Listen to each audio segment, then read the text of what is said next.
He left with something no amount of money could account for. The auction block stood 4 feet off the ground. Rough lumber, iron chains. And 60 men who'd had decided that afternoon that certain people were merchandise. He had not planned to stop. He stopped $700, every cent he had. Gone in 40 seconds of bidding that made no tactical sense and every human sense. The woman on that platform did not beg, did not break. She looked at him across the crowd with eyes that were not asking for rescue. They were asking a different question entirely, one he would spend the rest of his life answering. This is the story of what a man does when the right thing costs everything he has, and what he finds waiting on the other side of that cost. It is not a small story. The day Wade Calaway rode into Tombstone, he carried 3 things on his mind: sign the grain contract, collect the bank draft, get home before dark. Not 4 things. Not 2, 3. Exactly 3.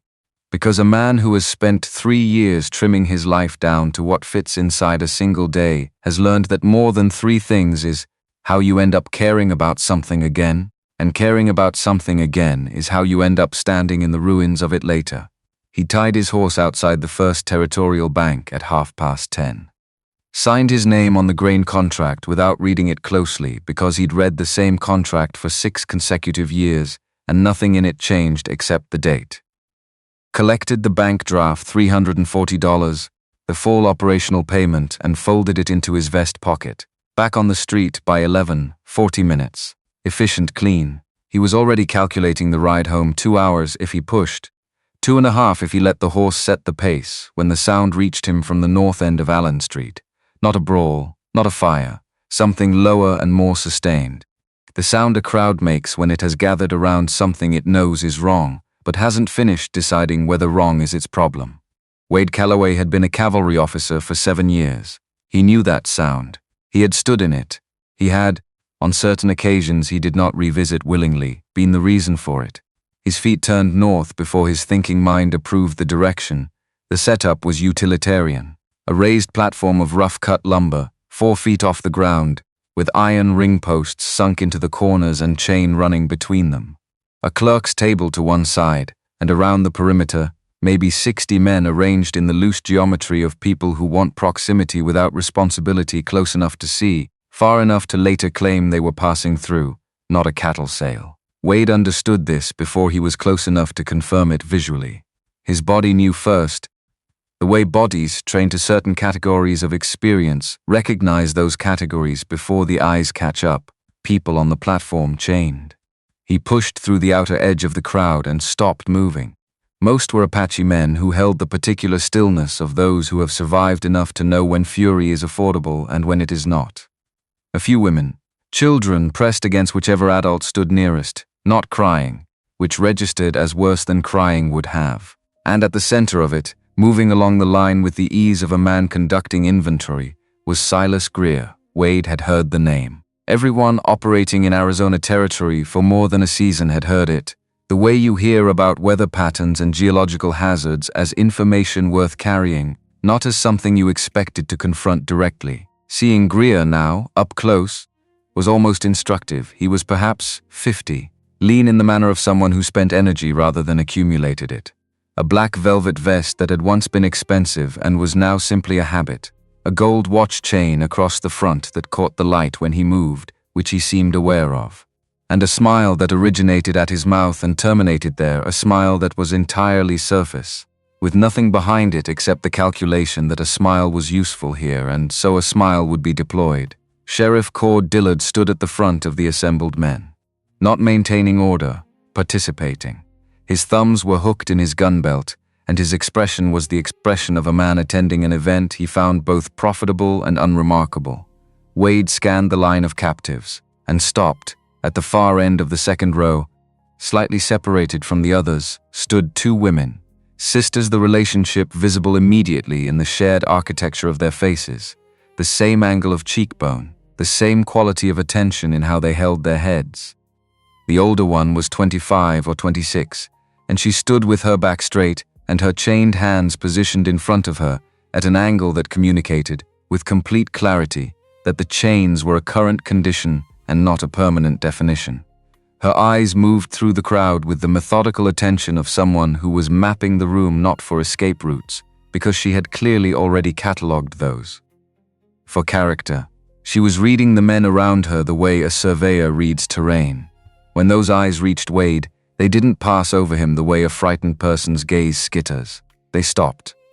Held, the younger woman, 19 at the outside, stood with her shoulder against her sister's arm, not cowering. More the way a person stands in the one spot on an open plain where the wind doesn't reach. The older sister was the windbreak and had been for a long time. You could see the tenure of it in how naturally they occupied that arrangement. Greer reached them. And here, he announced, turning to the crowd with the instinct of a man who understood that presentation was half the transaction, we have something particularly fine. 2 sisters, young, strong, good health. The older one has spirit. He said spirit the way some men say problem as a quality that required correction. The younger is more tractable, ideal for domestic arrangements. I guarantee the investment is worth the management. The crowd's response to this was the response Wade expected and had been hoping not to hear. Laughter. The relaxed, proprietary laughter of men who feel entitled to find something funny. It moved through his chest like something with an edge.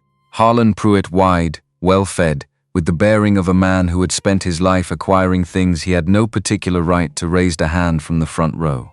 150 for the pair, 200, from a minor 3 rows back, 225. Pruitt again, louder. The older sister's eyes were still on Wade. He had the specific sensation of being assessed by someone whose assessment mattered more than she had any reason to think, and more than he had any reason to grant. She was not asking him for anything. She was not performing dignity for his benefit. She was simply looking at him the way you look at something you need to accurately understand, and the accuracy of it landed somewhere in his sternum and stayed there. She was asking him a question she had not spoken, whether he was who he appeared to be, or whether his appearance was the same convenient fiction that everyone else in this crowd was performing. 250, Wade said. His own voice surprised him. The words had arrived before the decision did, which was either instinct or the particular dysfunction of a man who had spent 3 years successfully avoiding all decisions that mattered, finally encountering one that wouldn't be avoided. 60 heads turned. Greer's eyes found him and brightened with the brightness of a man who smells a competitive bid. Calaway, he said, and the greeting was warm in the specific way of a man who is warm toward whoever currently holds money. 250 from Mr. Calaway. Do we have? 300. Pruitt's jaw was set now.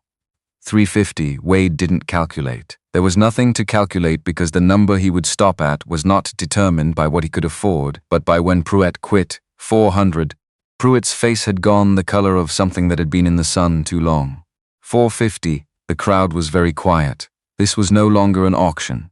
This was something else, the kind of confrontation that doesn't involve weapons, but involves exactly the same kind of exposure. Pruitt looked at Wade with the expression of a man deciding whether he wants to win or whether he wants this particular thing enough to pay what winning would cost. He looked at the 2 sisters on the platform. He looked back at Wade. 500, Pruitt said, and the edge in it was the edge of someone spending more than they planned and being angry about it already. Here it was, the math. Wade had $212 in his pocket. The bank draft in his vest, $340. The ranch's fall operational fund, the money earmarked for winter feed and equipment, and 3 months of his hands' wages was the rest of it. Cleaning that account out meant running Red Mesa Ranch on whatever the spring brought, which was not nothing but was tighter than he had operated since the first year. He did not pause. $700, Wade said. The silence that fell was the silence of a room that has heard a number large enough to reset everyone's calculations simultaneously. $700. In the fall of 1881, in Arizona Territory. That was what a competent ranch hand earned in 2 years without spending a cent. It was more than most men in this crowd would see consolidated in a single transaction in the next 12 months. Pruitt stared at him. The stare lasted long enough that it became its own kind of answer. Then Pruitt turned away without another bid, which was the loudest thing anyone in the crowd had said in the last 60 seconds. Greer looked around the assembled men with the professional patience of someone who genuinely doesn't care who wins as long as the winning keeps happening. No one moved. Going once, Greer said. Going twice. The gavel came down on the table with a crack that sounded like something breaking. Sold. $700 to Mr. Calaway. Wade pushed through the crowd toward the platform. Behind him, the whisper started immediately, the specific genre of whisper that follows a man who has done something the group has collectively decided is eccentric. He didn't turn around. He was running the math on what $700 removed from his operating account meant for the next 6 months, and finding ways to make it work that he hadn't known he was capable of finding before today. Greer met him at the platform steps with his hand already out for the money, wearing the smile of a man for whom a sale is a sale is a sale, and the use the buyer makes of the purchase is not his professional concern. Wade put the bills on the table without touching Greer's hand, watched the clerk count them. Turned to the two women. "What are your names?" he asked. The older sister looked at him for a moment, not evaluating whether to answer, evaluating how much the answer would cost her. Then, Kimmy Stonehawk, a beat short. "My sister is Nara. I'm going to cut those chains," Wade said. Here now, Kimmy's expression didn't change. "And then what?" "And then we ride south." He used the penknife from his vest pocket. Not a dramatic gesture, a practical one, carried out on the platform in front of 60 men and Silas Greer and Sheriff Dillard, in full view. Greer watched with the mild impatience of a man ready to move on to the next item. Dillard watched with the specific attention of someone filing information. Kimmy rubbed her wrists. The marks from the chains were deep and red. She looked at them briefly, then looked at Wade with the assessment still running behind her eyes. Nara stood very still while he cut her bonds. The stillness of someone who has learned to make themselves small in the presence of hands that might mean anything. Wade stepped back, gave them room. For one specific moment he thought Kimmy might simply walk in the other direction, take her sister, and disappear into the side streets of Tombstone without another word. He had no response planned for that. He would not have stopped her. She didn't walk away. She looked at him for a moment longer with those eyes that were still counting something, still running the tally on who he was versus who he appeared to be. Then she nodded. Once. The smallest possible gesture of provisional agreement, he led them toward where his horse was tied. And behind him the crowd's whispers settled into the low register of a conversation that would continue for weeks without resolving. Sheriff Dillard appeared at Wade's side before they reached the end of the block, the way Dillard appeared in things suddenly, as though he'd been there all along and had only now decided to announce himself.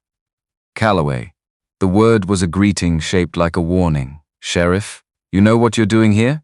"I know what I did. Bought 2 people at a legal auction, which you were presiding over." Dillard absorbed this without reacting. "Town's going to have opinions. Town can keep them." Wade kept walking. "These Apache women," Dillard said, and the way he arranged those 2 words together communicated more about how he understood the world than anything he'd said so far. "They're unpredictable. Cause trouble. Anything happens with them on your property." "I'll manage my property, Sheriff." Dillard stopped walking. Wade didn't. He arranged passage on the supply wagon heading south, helped Nara up into the wagon bed, and climbed onto the seat. Kimmy got in on her own, settling with her back to the sideboards and her eyes on the road behind them, not anxious, oriented. She had chosen a position with clear sight lines before she had chosen to sit down. They rolled out of Tombstone without ceremony, and none of them looked back. The drive took 2 hours. October in Arizona had finally agreed to be reasonable about temperature, and the afternoon sat at something almost pleasant, the kind of day that made you briefly forgetful about what the summer had been.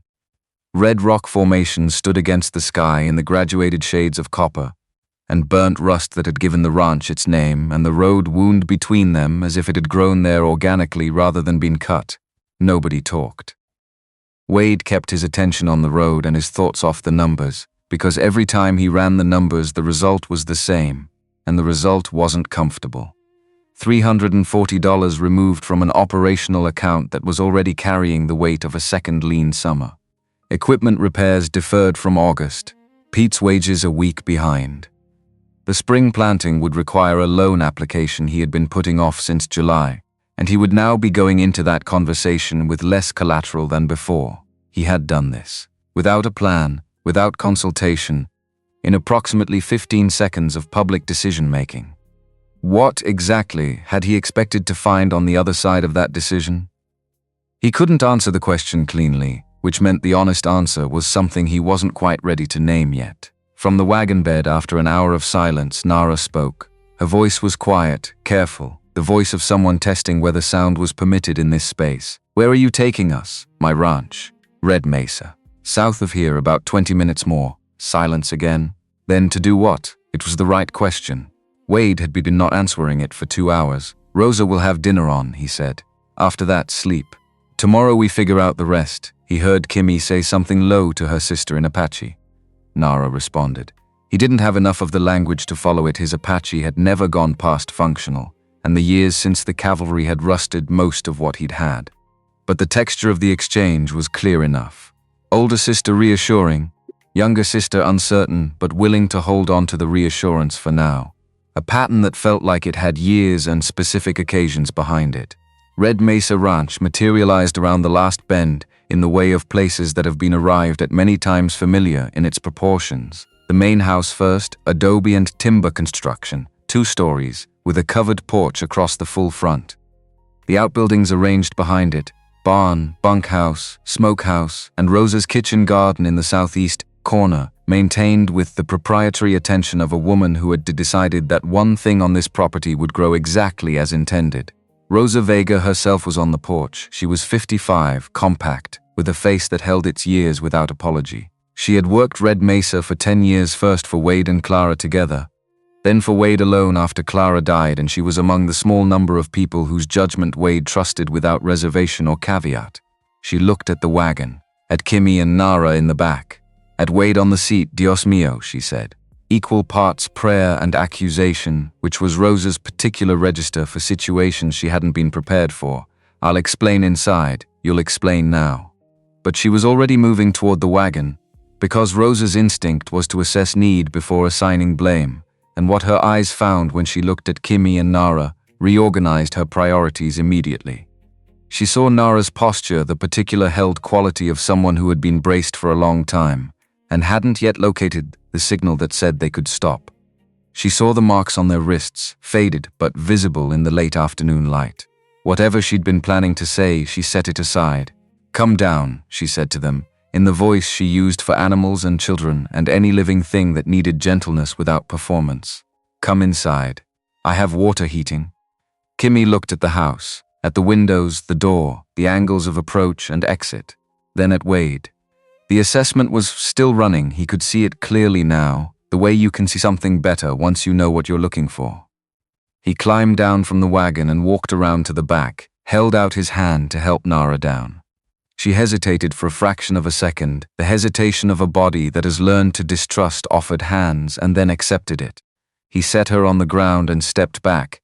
Kimmy came down on her own, in the yard, under the early evening light that was going orange at the edges. Wade looked at both of them and said what he had been formulating since the auction platform, now that he had the space to say it without an audience. "You're not my property," he said. "What happened in Tombstone was wrong, and I was part of it by participating. I spent $700 I didn't plan to spend because the alternative was watching you go somewhere worse with someone worse, and I couldn't live with that alternative." He stopped. "Let that settle.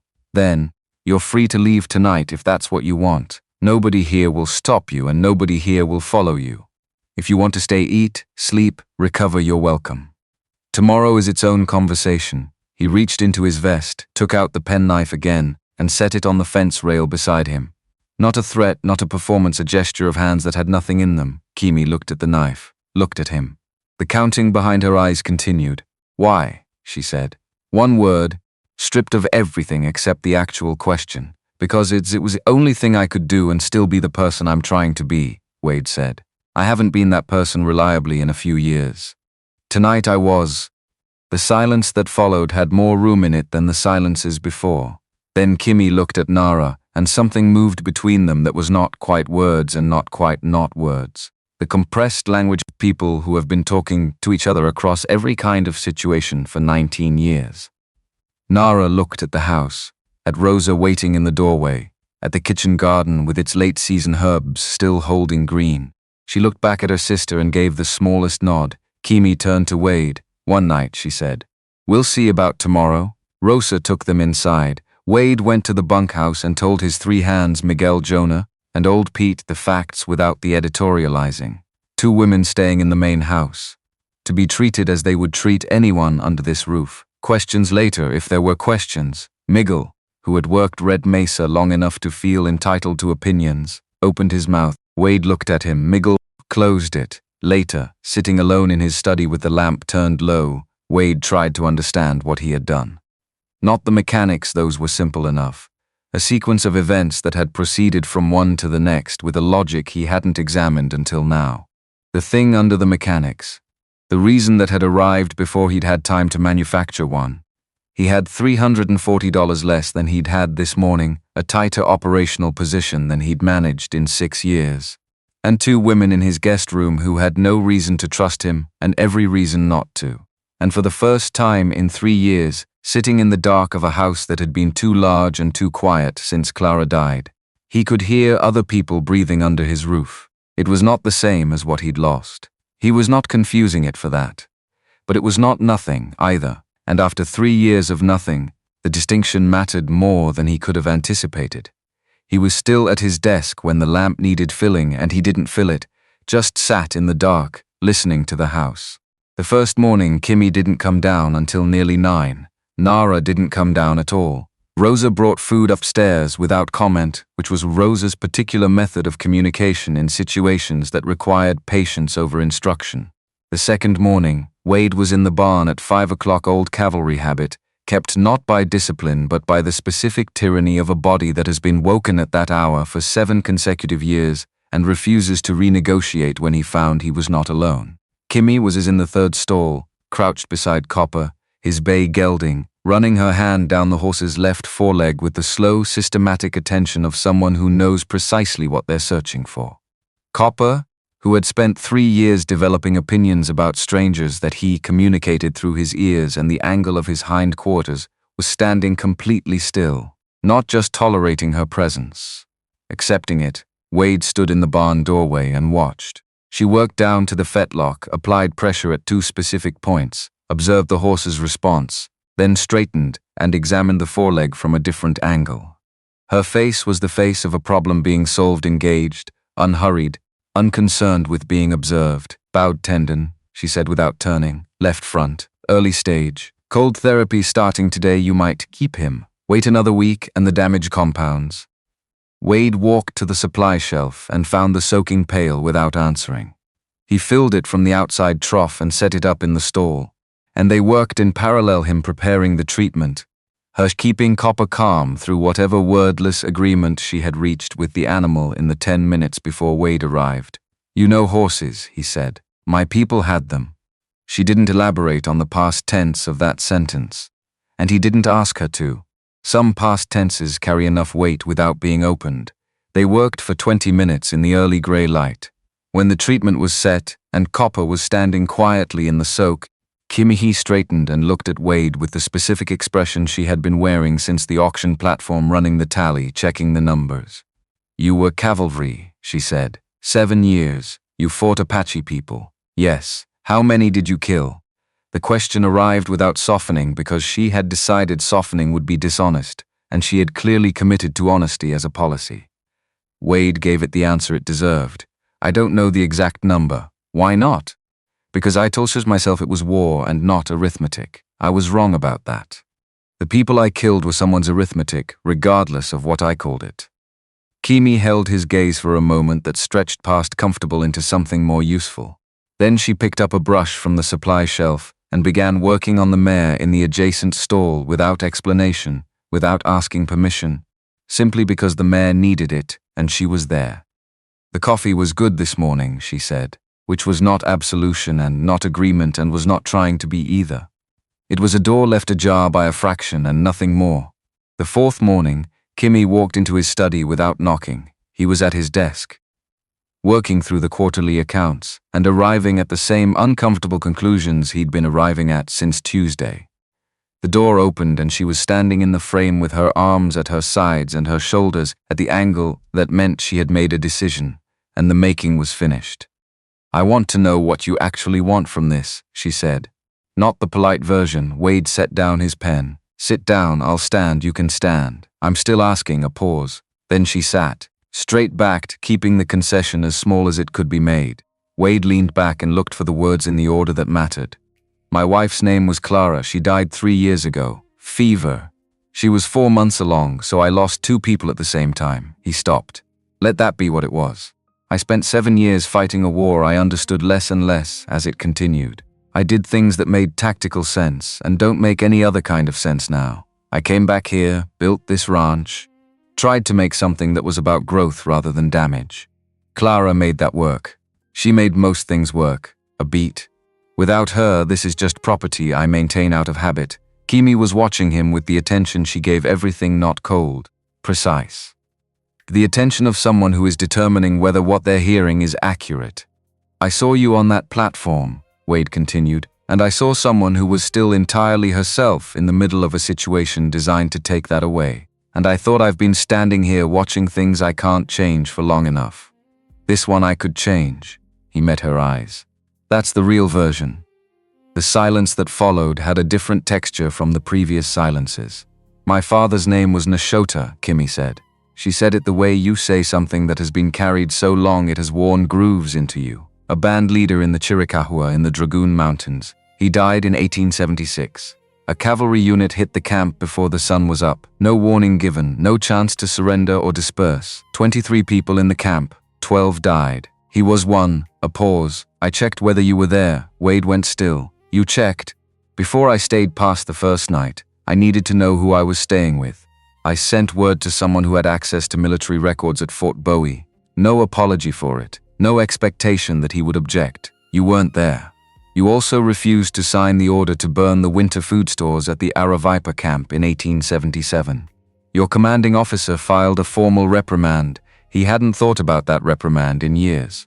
At the time, it had cost him a promotion and 3 months of the specific cold treatment that military men dispense toward those who deviate from the group's behavior without official sanction.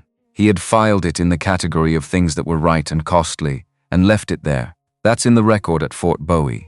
He said, yes, and I read it before I decided to stay. He looked at the woman sitting across his desk who, within 48 hours of arriving at his ranch in chains, had established an independent intelligence channel, accessed military records through contacts she hadn't mentioned, and made a documented, evidence decision about his character, all while appearing to simply be adjusting to a new situation. You were evaluating me, he said. I was making an informed decision, she said. Those are the same thing, she stood.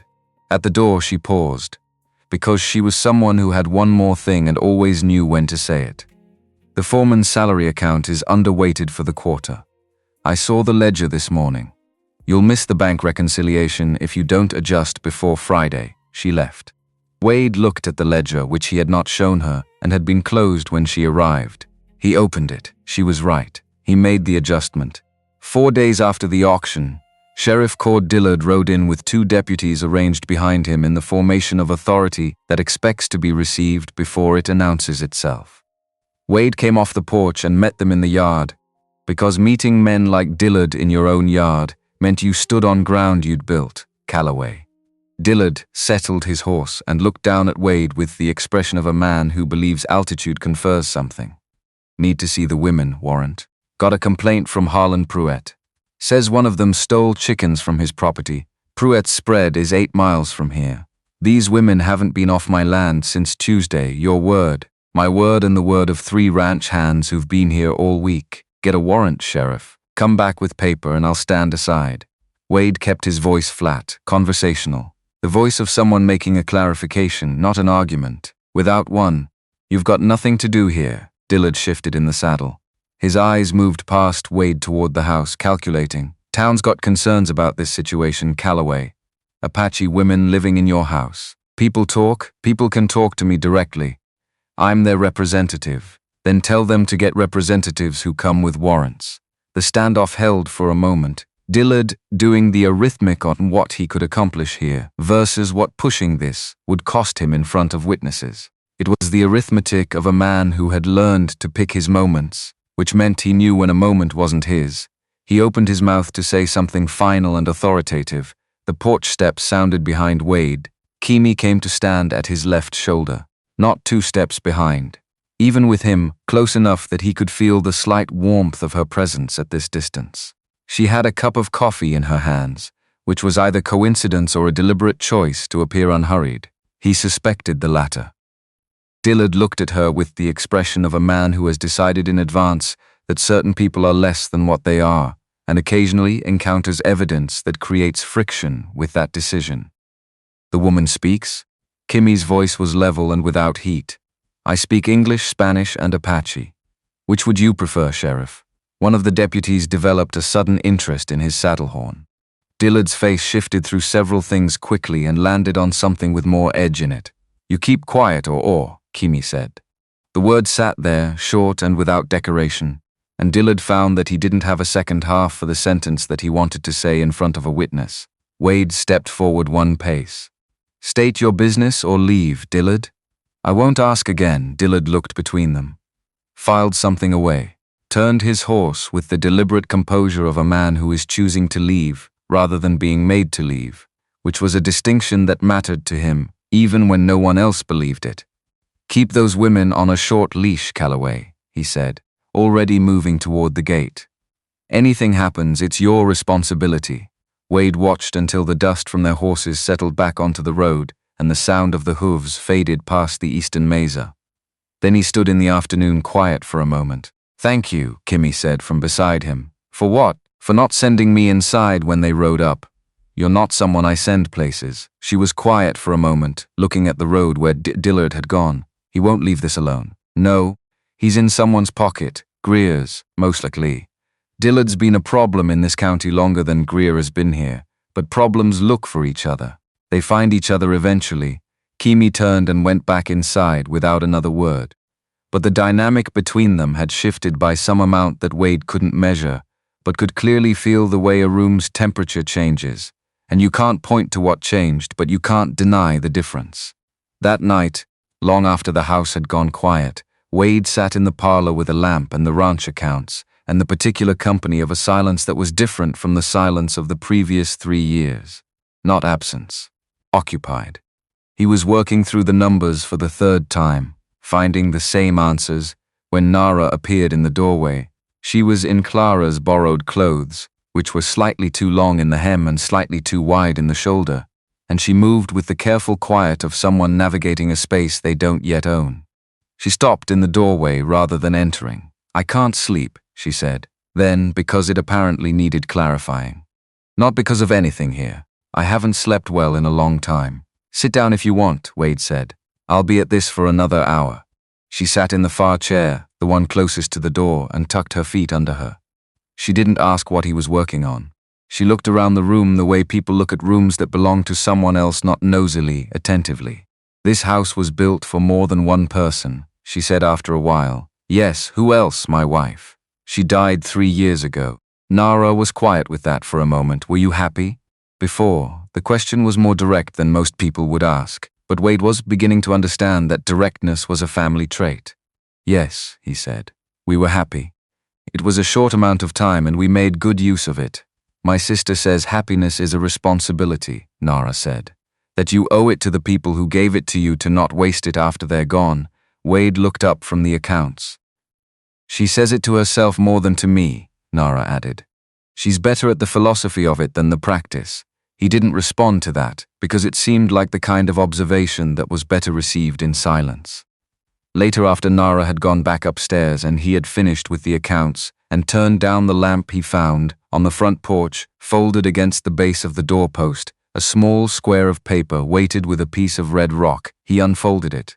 The handwriting was neat, deliberate, the hand of someone who wanted to be taken seriously. Calaway, what you bought in town does not belong to you. A prior claim exists. Greer will be collecting what's his. Price of cooperation goes up every day you delay. A friend, no signature. Not needed. Wade held the note for a moment in the cool night air, looking at the road that ran south into the Arizona dark. Then he folded it into his shirt pocket and went inside and bolted the door behind him. He lay awake for a long time, doing the kind of thinking that has no conclusion but must be done anyway, and in the morning he would write 3 names on a piece of paper. But that was morning. Tonight he could hear the ranch breathing around him, the horses settling in the barn, the wind moving across the roof, and from somewhere upstairs the faint sound of Kimmy and Nara talking. the low cadence of two people at the end of a day. Not words, just the fact of conversation. Two voices in the dark. He hadn't heard anything like it in 3 years. He didn't sleep until nearly 2, and when he did not dream about Clara. That was different. That was worth noting. He wrote the names before breakfast.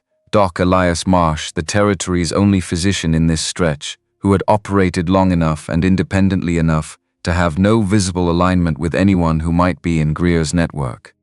The federal marshal's office in Tucson, not as a current action but as a future option, the kind you identify before you need it so you fear not finding it under pressure. And the third name he wrote more slowly, in smaller letters, because writing it meant admitting he'd already thought past the immediate problem to the one behind it. Chief Standing Crow. He stared at that third name for a moment, then he folded the paper into his vest pocket and went to make coffee. Kimmy was in the barn again, which he was beginning to understand was where she went when she needed to think in a space that asked nothing of her emotionally. Copper's foreleg was in the cold soak. She was brushing the sorrel mare with long, unhurried strokes, and she didn't turn when he appeared in the doorway. Note on the porch last night, Wade said.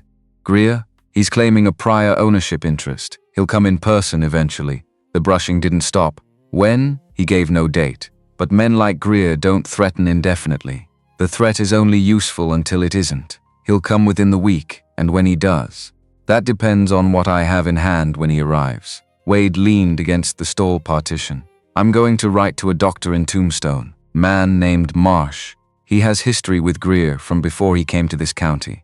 If that history is documented, it could matter to a federal case. Kimmy turned now, with the brush held loosely, and looked at him. You're already planning for a federal case. I'm planning for the possibility that local law won't help us. Because Dillard has told me what he's going to do, which is nothing. Which means the path around him goes through Tucson. That takes time. Yes. She turned back to the mare. 3 strokes.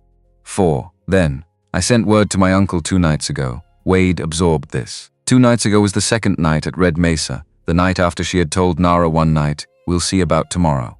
Chief Standing Crow, he needs to know where Nara and I are. I wasn't going to be somewhere without family knowing. No apology, no expectation of one. I also told him there was a man here who wasn't what I expected.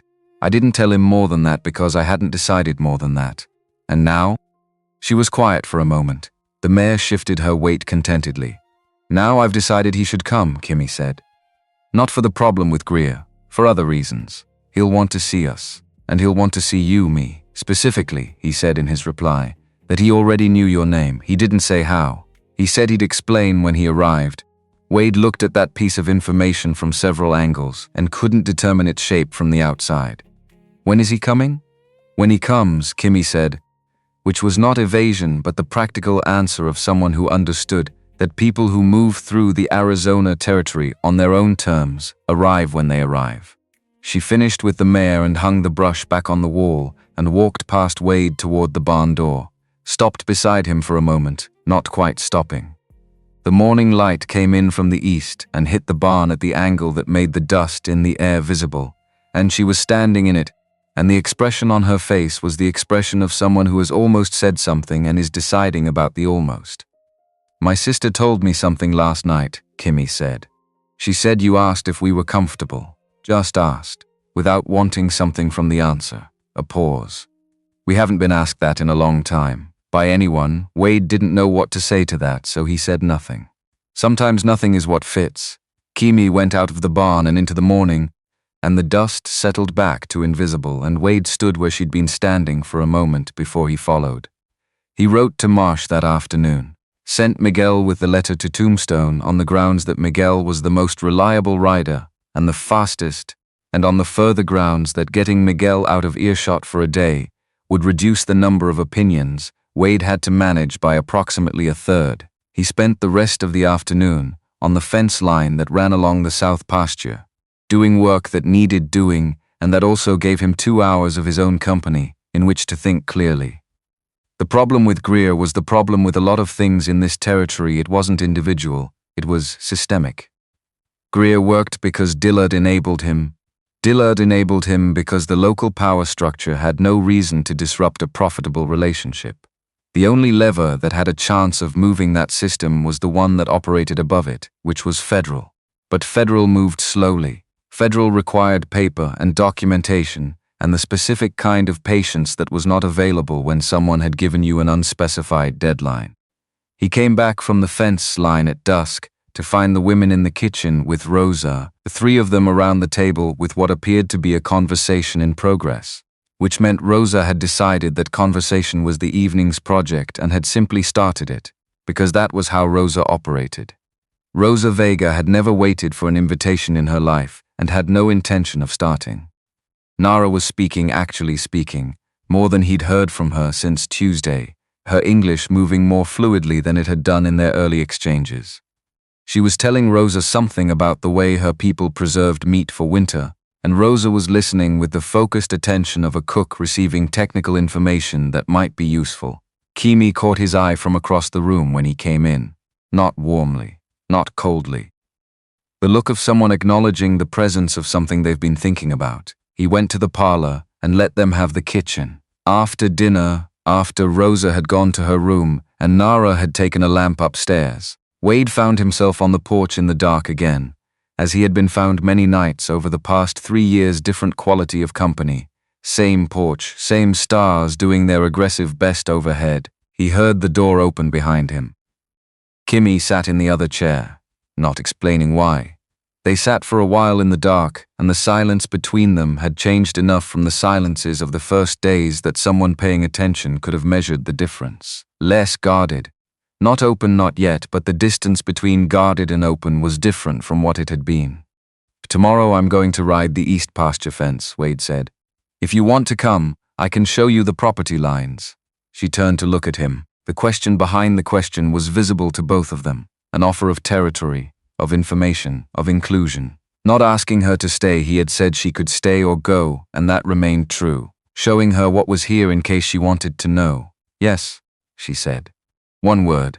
They sat until the lamp in the kitchen went dark, and the last of the house's light disappeared, and the Arizona night pressed around the porch with all its width, full of distances, possibilities, and the particular promise that the frontier had always made to people desperate enough or brave enough to believe it. That tomorrow was genuinely different from today, and that different could be better, and that the work of getting there was worth doing. Wade went inside. Behind him he heard Kimi stay. He didn't look back, but he heard her there, the small sounds of a person deciding to remain somewhere, and he carried that sound inside with him, and it was still in his chest when he finally slept.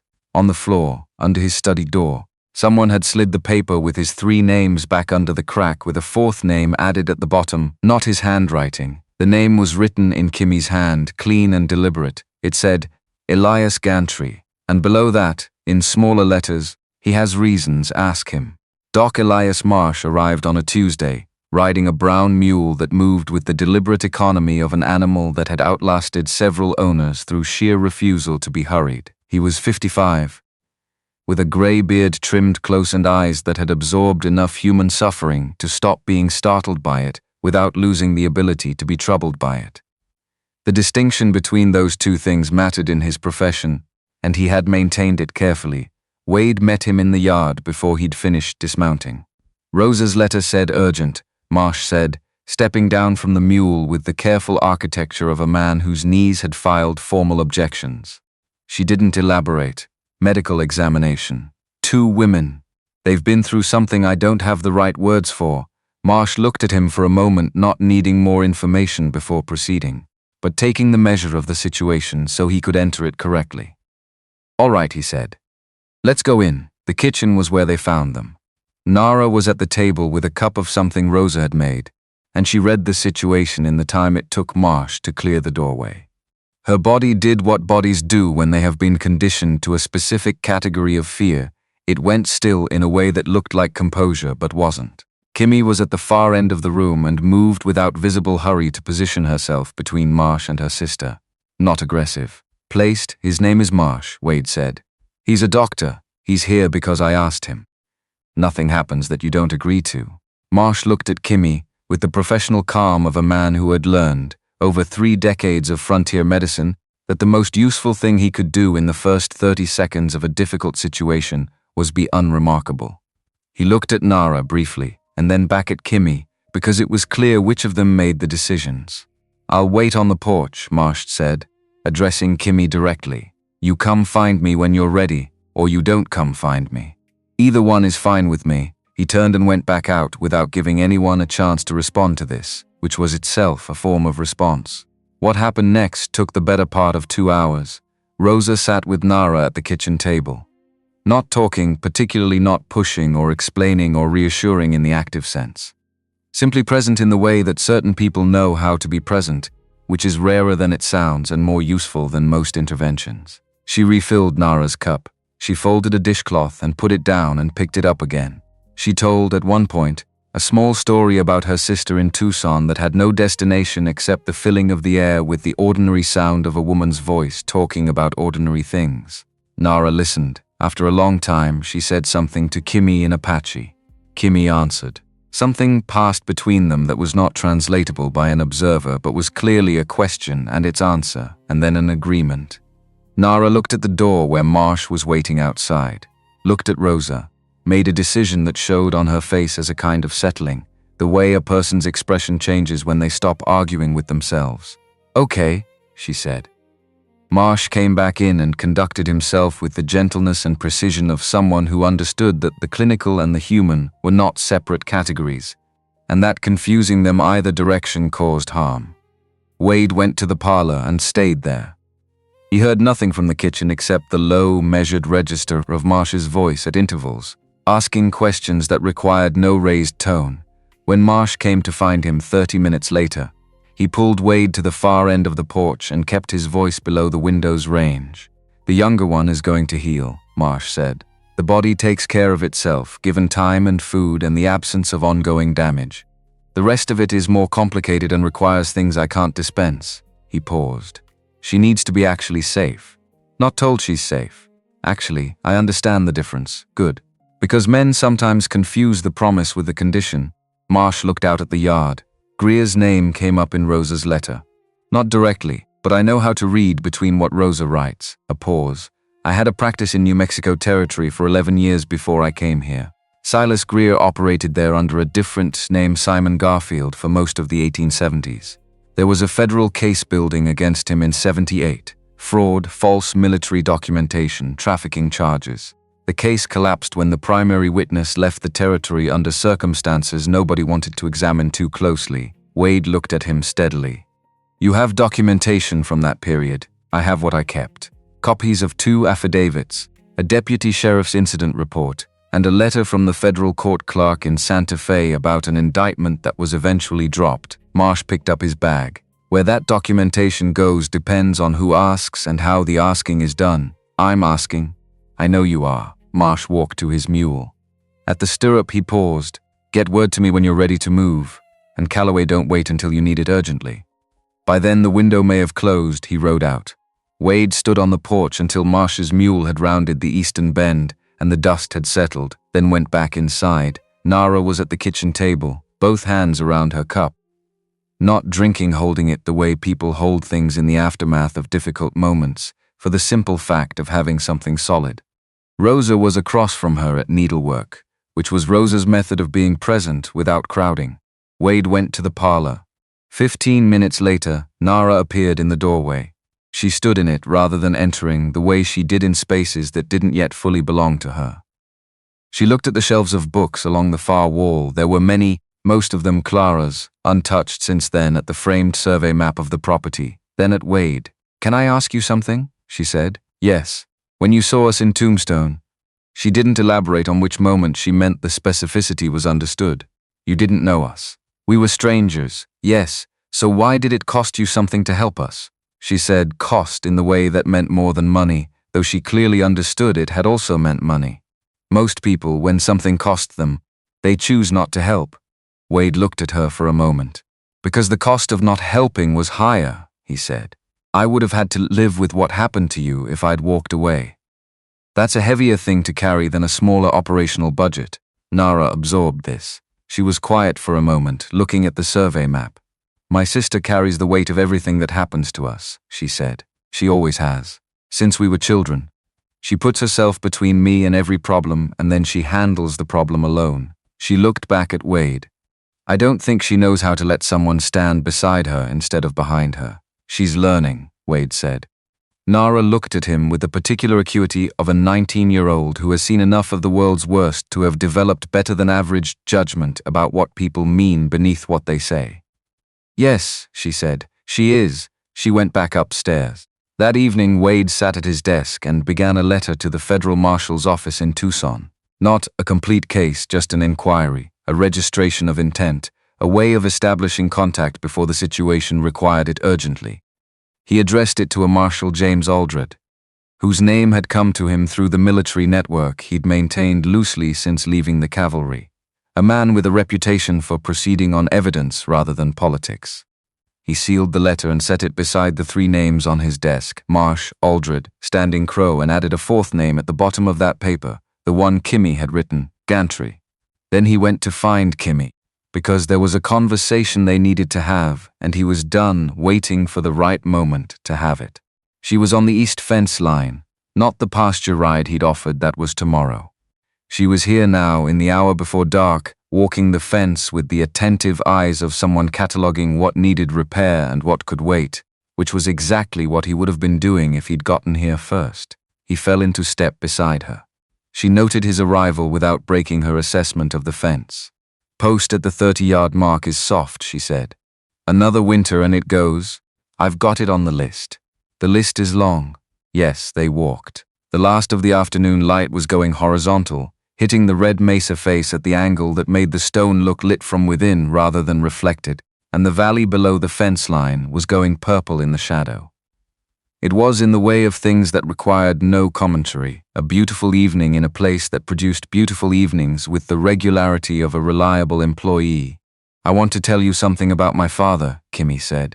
She said it the way she said things that mattered without preamble, because preamble was a form of hesitation, and she had made a decision to speak. Wade waited. He was not a man of many words.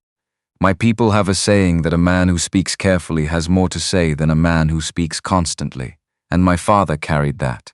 When he spoke, you listened, because he'd already decided the sentence was worth saying before he began it. She looked at the fence post, tested it with one hand. Soft. She'd been right.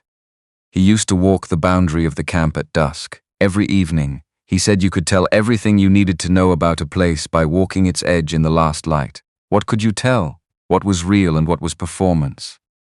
Things look different when the light isn't trying to flatter them. She let go of the post and walked on. He taught me to read land, animals, weather, people. He said they all spoke the same language, and most people only learned one. Wade considered that. Which one do most people learn? People, she said. They learn people because people are what threatens them.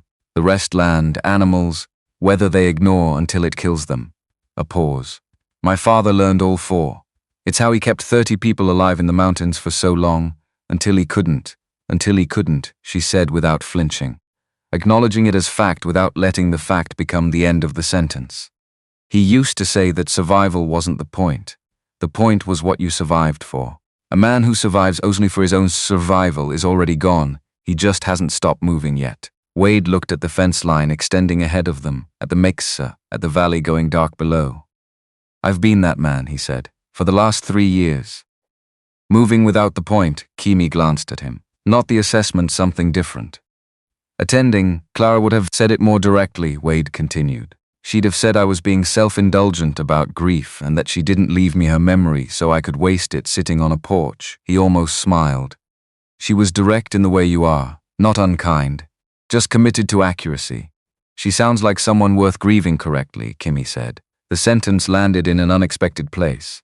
Not comfort, exactly something more useful than comfort. A precision about the thing, a refusal to diminish it or dress it up, that made it easier to look at directly. She was, Wade said. They walked the rest of the fence line in a silence that had the quality of shared ground, two people on the same piece of earth, not needing to explain their presence to each other for the first time. Coming back toward the barn in the last of the light, Kimmy stopped. I told my uncle to come, she said. Not just that we were here and safe, I told him to come. Because what's happening here is going to require more than what you have available, and my uncle is a man who understands how to apply force without being the kind of person Greer can buy or threaten. She looked at Wade. I should have told you before I did it. Should you have asked me first? She looked at him with something that held its own question. Should I have? He thought about it honestly. No, he said. He's your family. You don't ask permission to contact family. A pause. But I'm glad you told me. I'm telling you now, I know. I'm still glad. She turned towards the house, and he walked beside her, not behind, not leading. Beside in the evening, settled around the ranch, with the weight of something that had shifted and was now in a different position and would not go back. Greer came on a Thursday 9 days after the auction, not at Sunday pace, not with the measured approach of a man keeping to a stated timeline. He came because something had moved him faster than he'd planned, and the 8 men he brought made a column of dust on the south road that was visible from the barn loft 20 minutes before they arrived. Wade was in the loft when he saw it. He was down the ladder and across the yard in 2 minutes, and in those 2 minutes he made the decisions that were available to him. Meagle, Jonah, and Pete, the 3 hands, were sent to positions without explanation beyond hand signals that said stay out of sight and wait. The bunkhouse, the barn's south door, the smokehouse corner, 3 angles, all with clear sight lines to the main yard. None of them were gunfighters. All of them were men who could fire accurately from a stationary position, which was a different thing and sufficient for the purpose. Kimmy appeared at the barn door before Wade crossed the yard. He looked at her. She looked at the dust column. Go to the house, he said. She looked at him with an expression that was not going to the house. Please, he added. She looked at him with the same expression, now accompanied by a slight tilt of the head that communicated the addition of politeness had not changed the answer.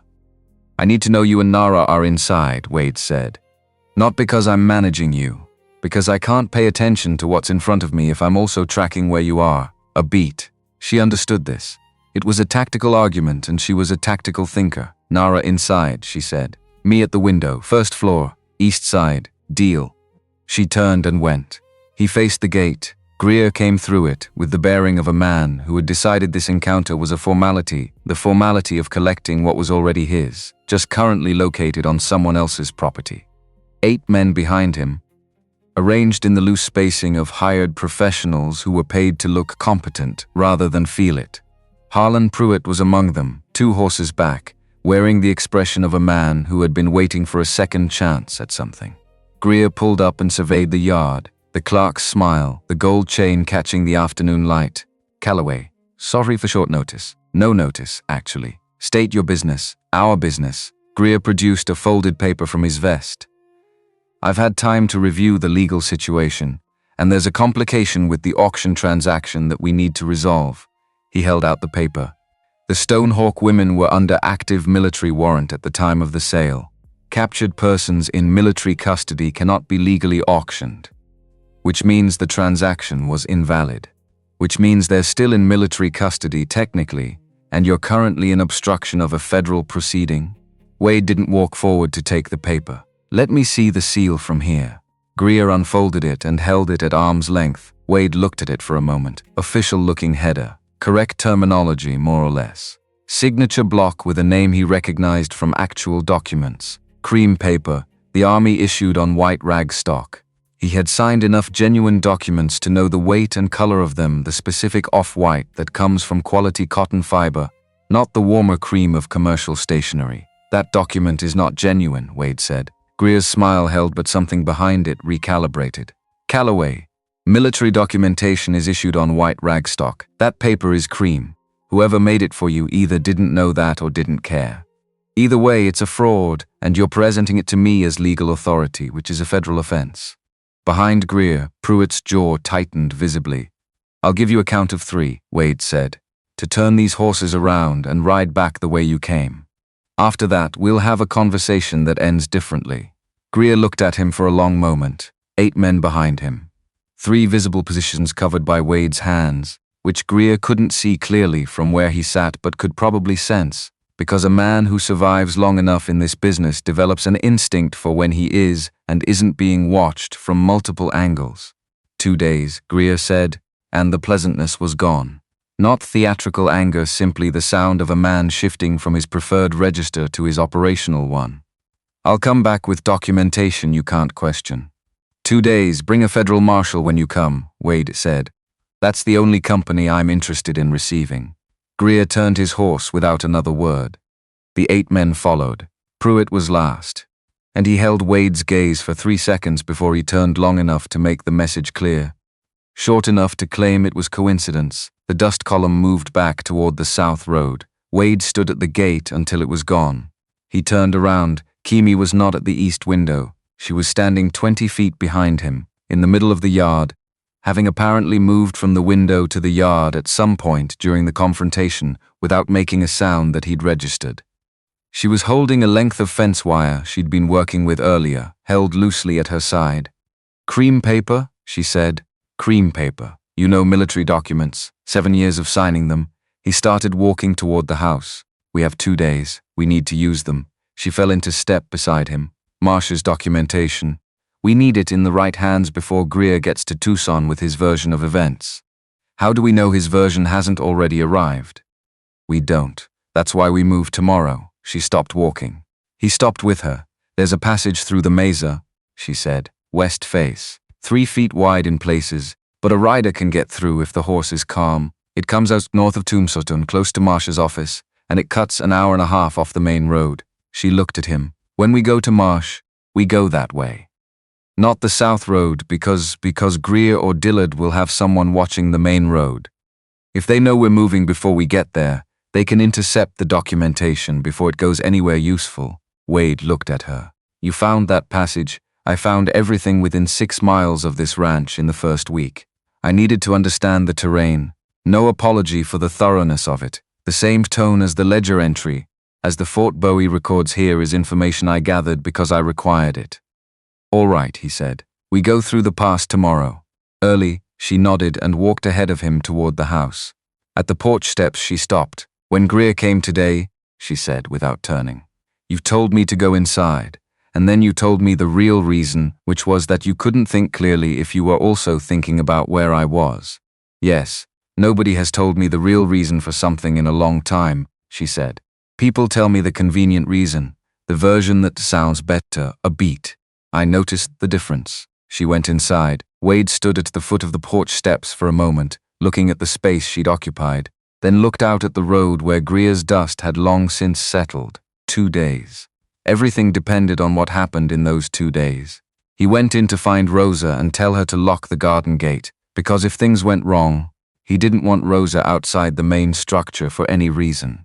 They rode before the sun cleared the eastern ridge. Wade on the roan, Kimi on the sorrel mare chosen for her temperament, which was better suited to the narrow passages than Copper's lateral anxiety. The valley was still in gray shadow when they cleared the ranch gate and turned west instead of south, away from the road, into the open scrub that ran toward the mesa base. Kimi led without narration. She moved through the landscape with the specific ease of someone who is navigating from memory of a place rather than current observation of it, not looking around to orient but simply proceeding. Because the map was interior, the entrance to the passage was not visible until you were 20 feet from it. A fold in the red rock face that from any distance resolved into a solid wall.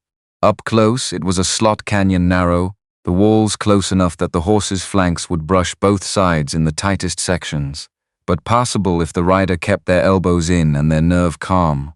"Breathe normally," Kimi said, entering first. "The horse reads you," Wade followed. The passage ran for perhaps a quarter-mile of actual distance, but felt longer because the close walls changed the sound of everything they're breathing. The horse's steps, the small scrape of hoof on sandstone, all arriving louder and more precise than they would in open air. The light was minimal. The sky was a narrow ribbon of pale gray overhead.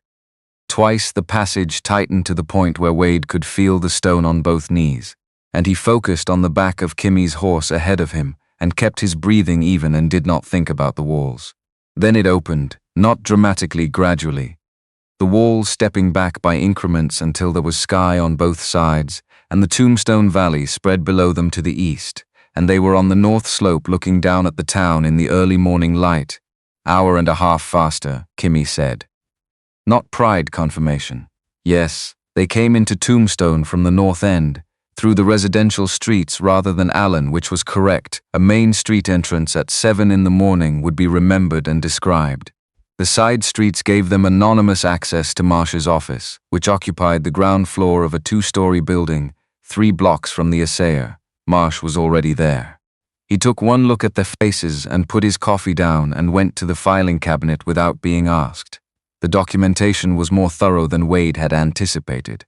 3 separate folders, each labeled in Marsh's careful hand. Gar off Agreeum Territory, Affidavits 1877-78, Federal Court Correspondence. Inside them, 2 notarized affidavits from parties who had been defrauded in a military documentation scheme, an incident report from a deputy sheriff in Lincoln County naming Simon Garfield as the primary actor, and a letter from the federal court clerk in Santa Fe confirming an indictment that was subsequently dropped when the essential witness departed the territory.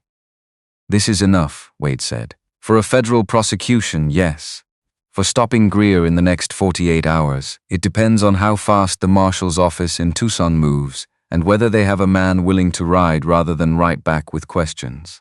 Marsh looked at the window, then at Kimmy, then at Wade. "Who's carrying it to Tucson?" "Not the post," Kimmy said.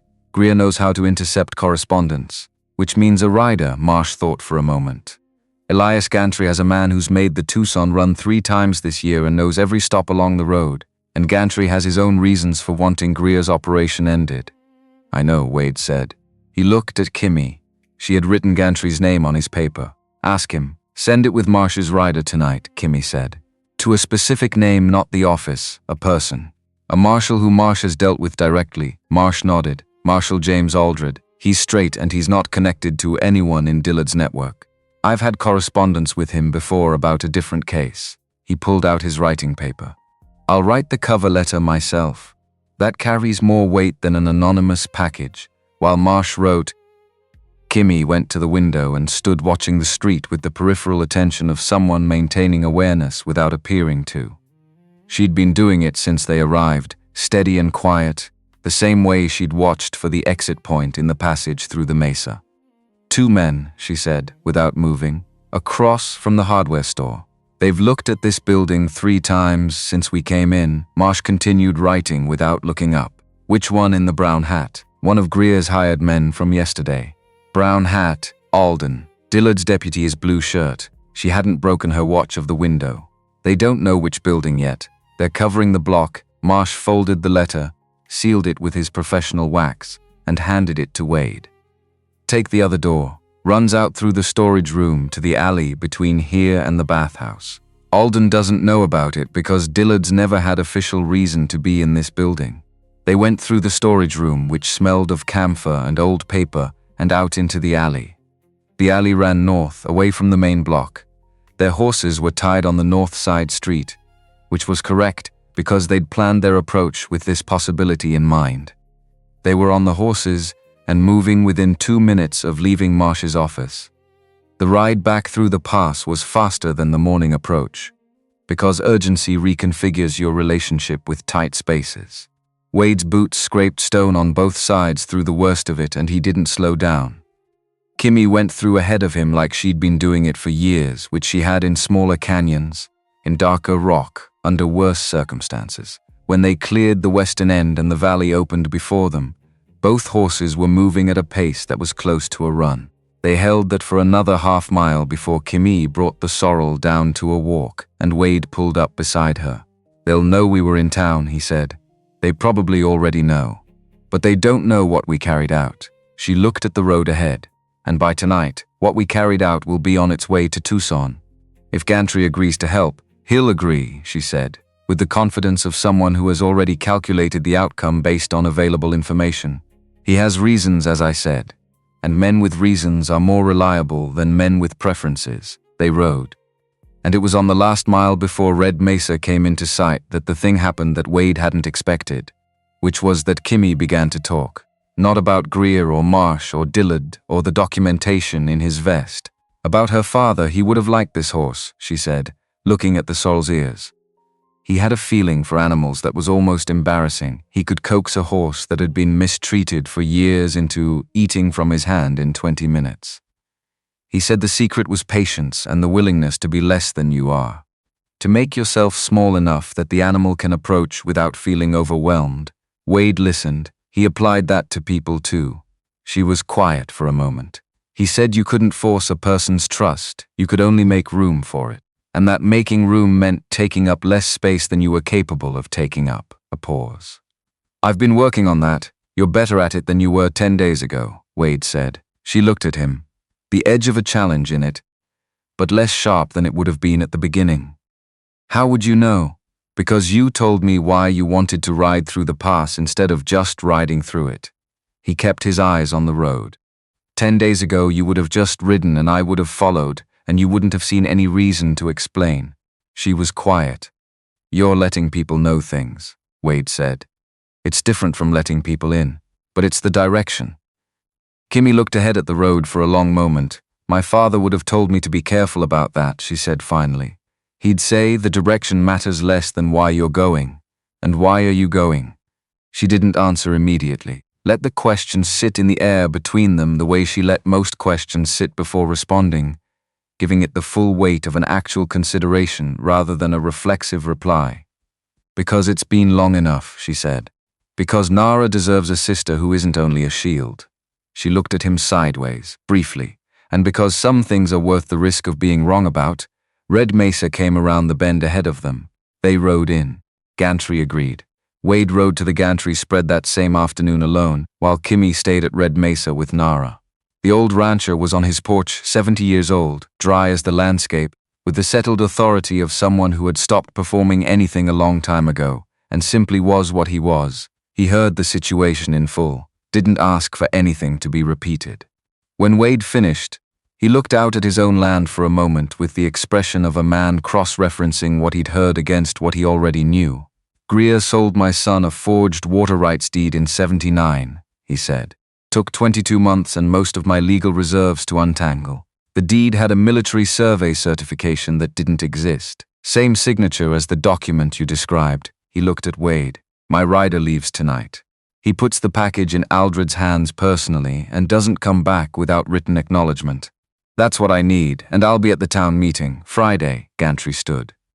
I've had things to say about Silas Greer for 2 years. Friday is the venue. Wade rode back to Red Mesa in the early evening, and the sky behind the mesa was the color that Arizona kept in reserve for endings of productive days, a deep orange running into violet at the edges, extravagant and unapologetic. That night, well after midnight, the sound reached him, horses. Multiple. From the northeast, where the Dragoon foothills rose in the dark, moving with the unhurried deliberateness of people who know exactly where they are going and are in no danger of losing the way. Wade was on the porch before he had consciously decided to stand. He watched the dark at the end of the road. 11 horses came out of it. They moved into the yard and stopped. 11 men, and the stillness they brought with them was the stillness of people who are comfortable in it, not the stillness of restraint, but the natural quiet of those who don't require noise to establish presence. The man at the front dismounted. Kimmy was already in the yard. She had come down from the house without sound, as she often moved when she was in a hurry without wanting to appear to be.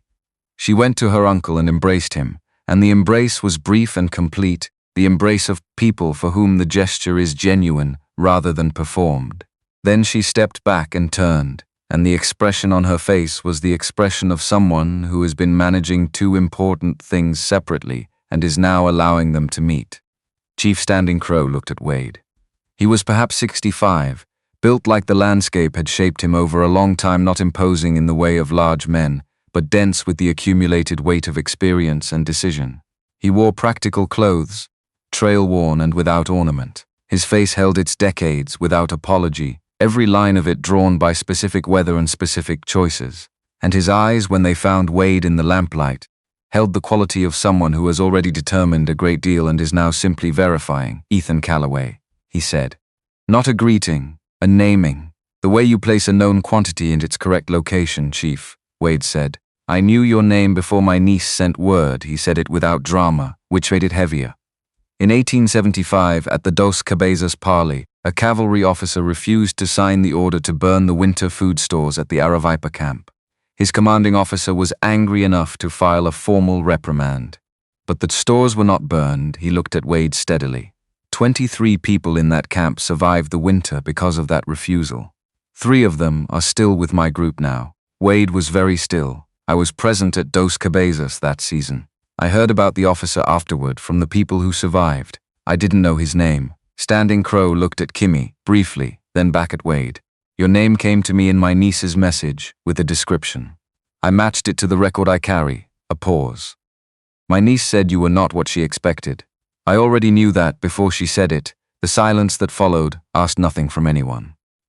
Standing Crow let it rest there for a moment, and then he looked at the house and the barn and the fence lines running into the dark, with the evaluating attention of a man reading a place for what it says about its builder.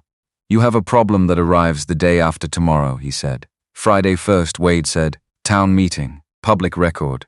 If I can put what I have into that record in front of enough witnesses, Greer loses the ability to make it disappear.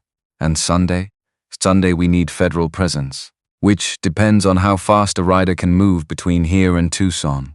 Standing Crow turned to one of his men and spoke briefly in Apache. The man nodded and led his horse away toward the barn without further instruction.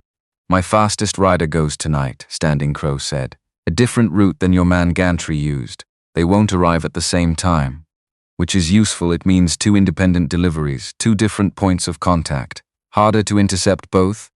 Wade looked at him. You already knew which route Gantry's rider would use. I knew the most obvious route, so I'll use the less obvious one. Standing Crow said it without satisfaction as a simple operational fact. Come inside. Tell me everything about Greer's documentation, Dillard's involvement, and what you expect Friday to look like. They went inside. Rosa materialized from somewhere with food, which was Rosa's fundamental response to the arrival of large groups at unusual hours. Not ask questions, provide food, observe, and form opinions. She fed 11 men with the efficiency of someone for whom hospitality was a practiced art rather than an obligation. And by the time Standing Crow and Wade had finished their accounting of the situation at the kitchen table, his 10 men were settled in the south yard, in a camp that had appeared with the same quiet speed as everything else they did. Nara came downstairs at some point during the accounting, drawn by the sound of her uncle's voice, which she had not heard in more than 2 years. She stood in the kitchen doorway, and Standing Crow looked up, and something moved through his face that was the most visible emotion Wade had seen from him in the 2 hours since his arrival. He stood, and Nara crossed the room, and he put his hands on her shoulders and looked at her face for a long moment. He said something to her in Apache, short and quiet. Nara's eyes filled. She didn't cry. She stood straight under his hands and nodded once, and whatever he'd said went into her like something that had been missing and was now returned. She's stronger than she looks, Kimmy said quietly. From beside Wade, I can see that, he said. Everyone underestimates her. She's allowed them to, because it was safer. Kimmy looked at her sister and uncle. That's ending. Wade looked at Kimmy. Is it? She bought land today, Kimmy said. In her own name. I didn't suggest it. She told me what she'd decided and I told her how to do it. He looked at her with some surprise. Today, while we were at Marsh's office, she rode to the property attorney in town herself, on Pete's old quarter horse. Rosa knew where the office was and Nara asked Rosa, and Rosa told her and she went. Kimmy's expression was the expression of someone watching something they'd worked toward for a long time arrive unexpectedly from the right direction. 200 acres. South Ridge. She asked me what it was worth and I told her and she said she'd pay fair price. She hasn't received the settlement money yet. She made an agreement contingent on it. The attorney accepted. Wade looked at Nara, who was still standing with her uncle, who was still holding her shoulders and talking to her quietly. He looked at this 19-year-old girl who had arrived at his ranch unable to speak above a murmur, who had spent 2 weeks allowing Rosa to teach her bookkeeping at the kitchen table, who had gone by herself on Pete's quarter horse to a property attorney in Tombstone and made a contingent purchase agreement in her own name. She's extraordinary, he said. Yes, Kimmy said. She always was. The circumstances just didn't allow it to be visible. A pause. That's what I want to change. Standing Crow rejoined them at the table, and they worked through the rest of the Friday plan until the lamp needed filling for the second time. Wade filled it. Outside, the south yard was quiet, the specific quiet of people sleeping efficiently rather than the quiet of absence, which were entirely different kinds of silence. When Standing Crow finally stood to go to the yard, he paused at the kitchen door and looked at Wade with the evaluating directness that seemed to be the family's particular gift. My niece choosing to remain here, he said, is not the same as my niece having nowhere else to go. By the time the settlement comes through, she will have resources to go many places and do many things. Any choice she makes after that will be made freely. He held Wade's gaze. Do you understand what that means? It means whatever she decides is her decision, Wade said. Not circumstance, not necessity standing. Crow nodded, the nod of a man confirming an answer that was both correct and necessary. Then we are in agreement about what matters here. He went out.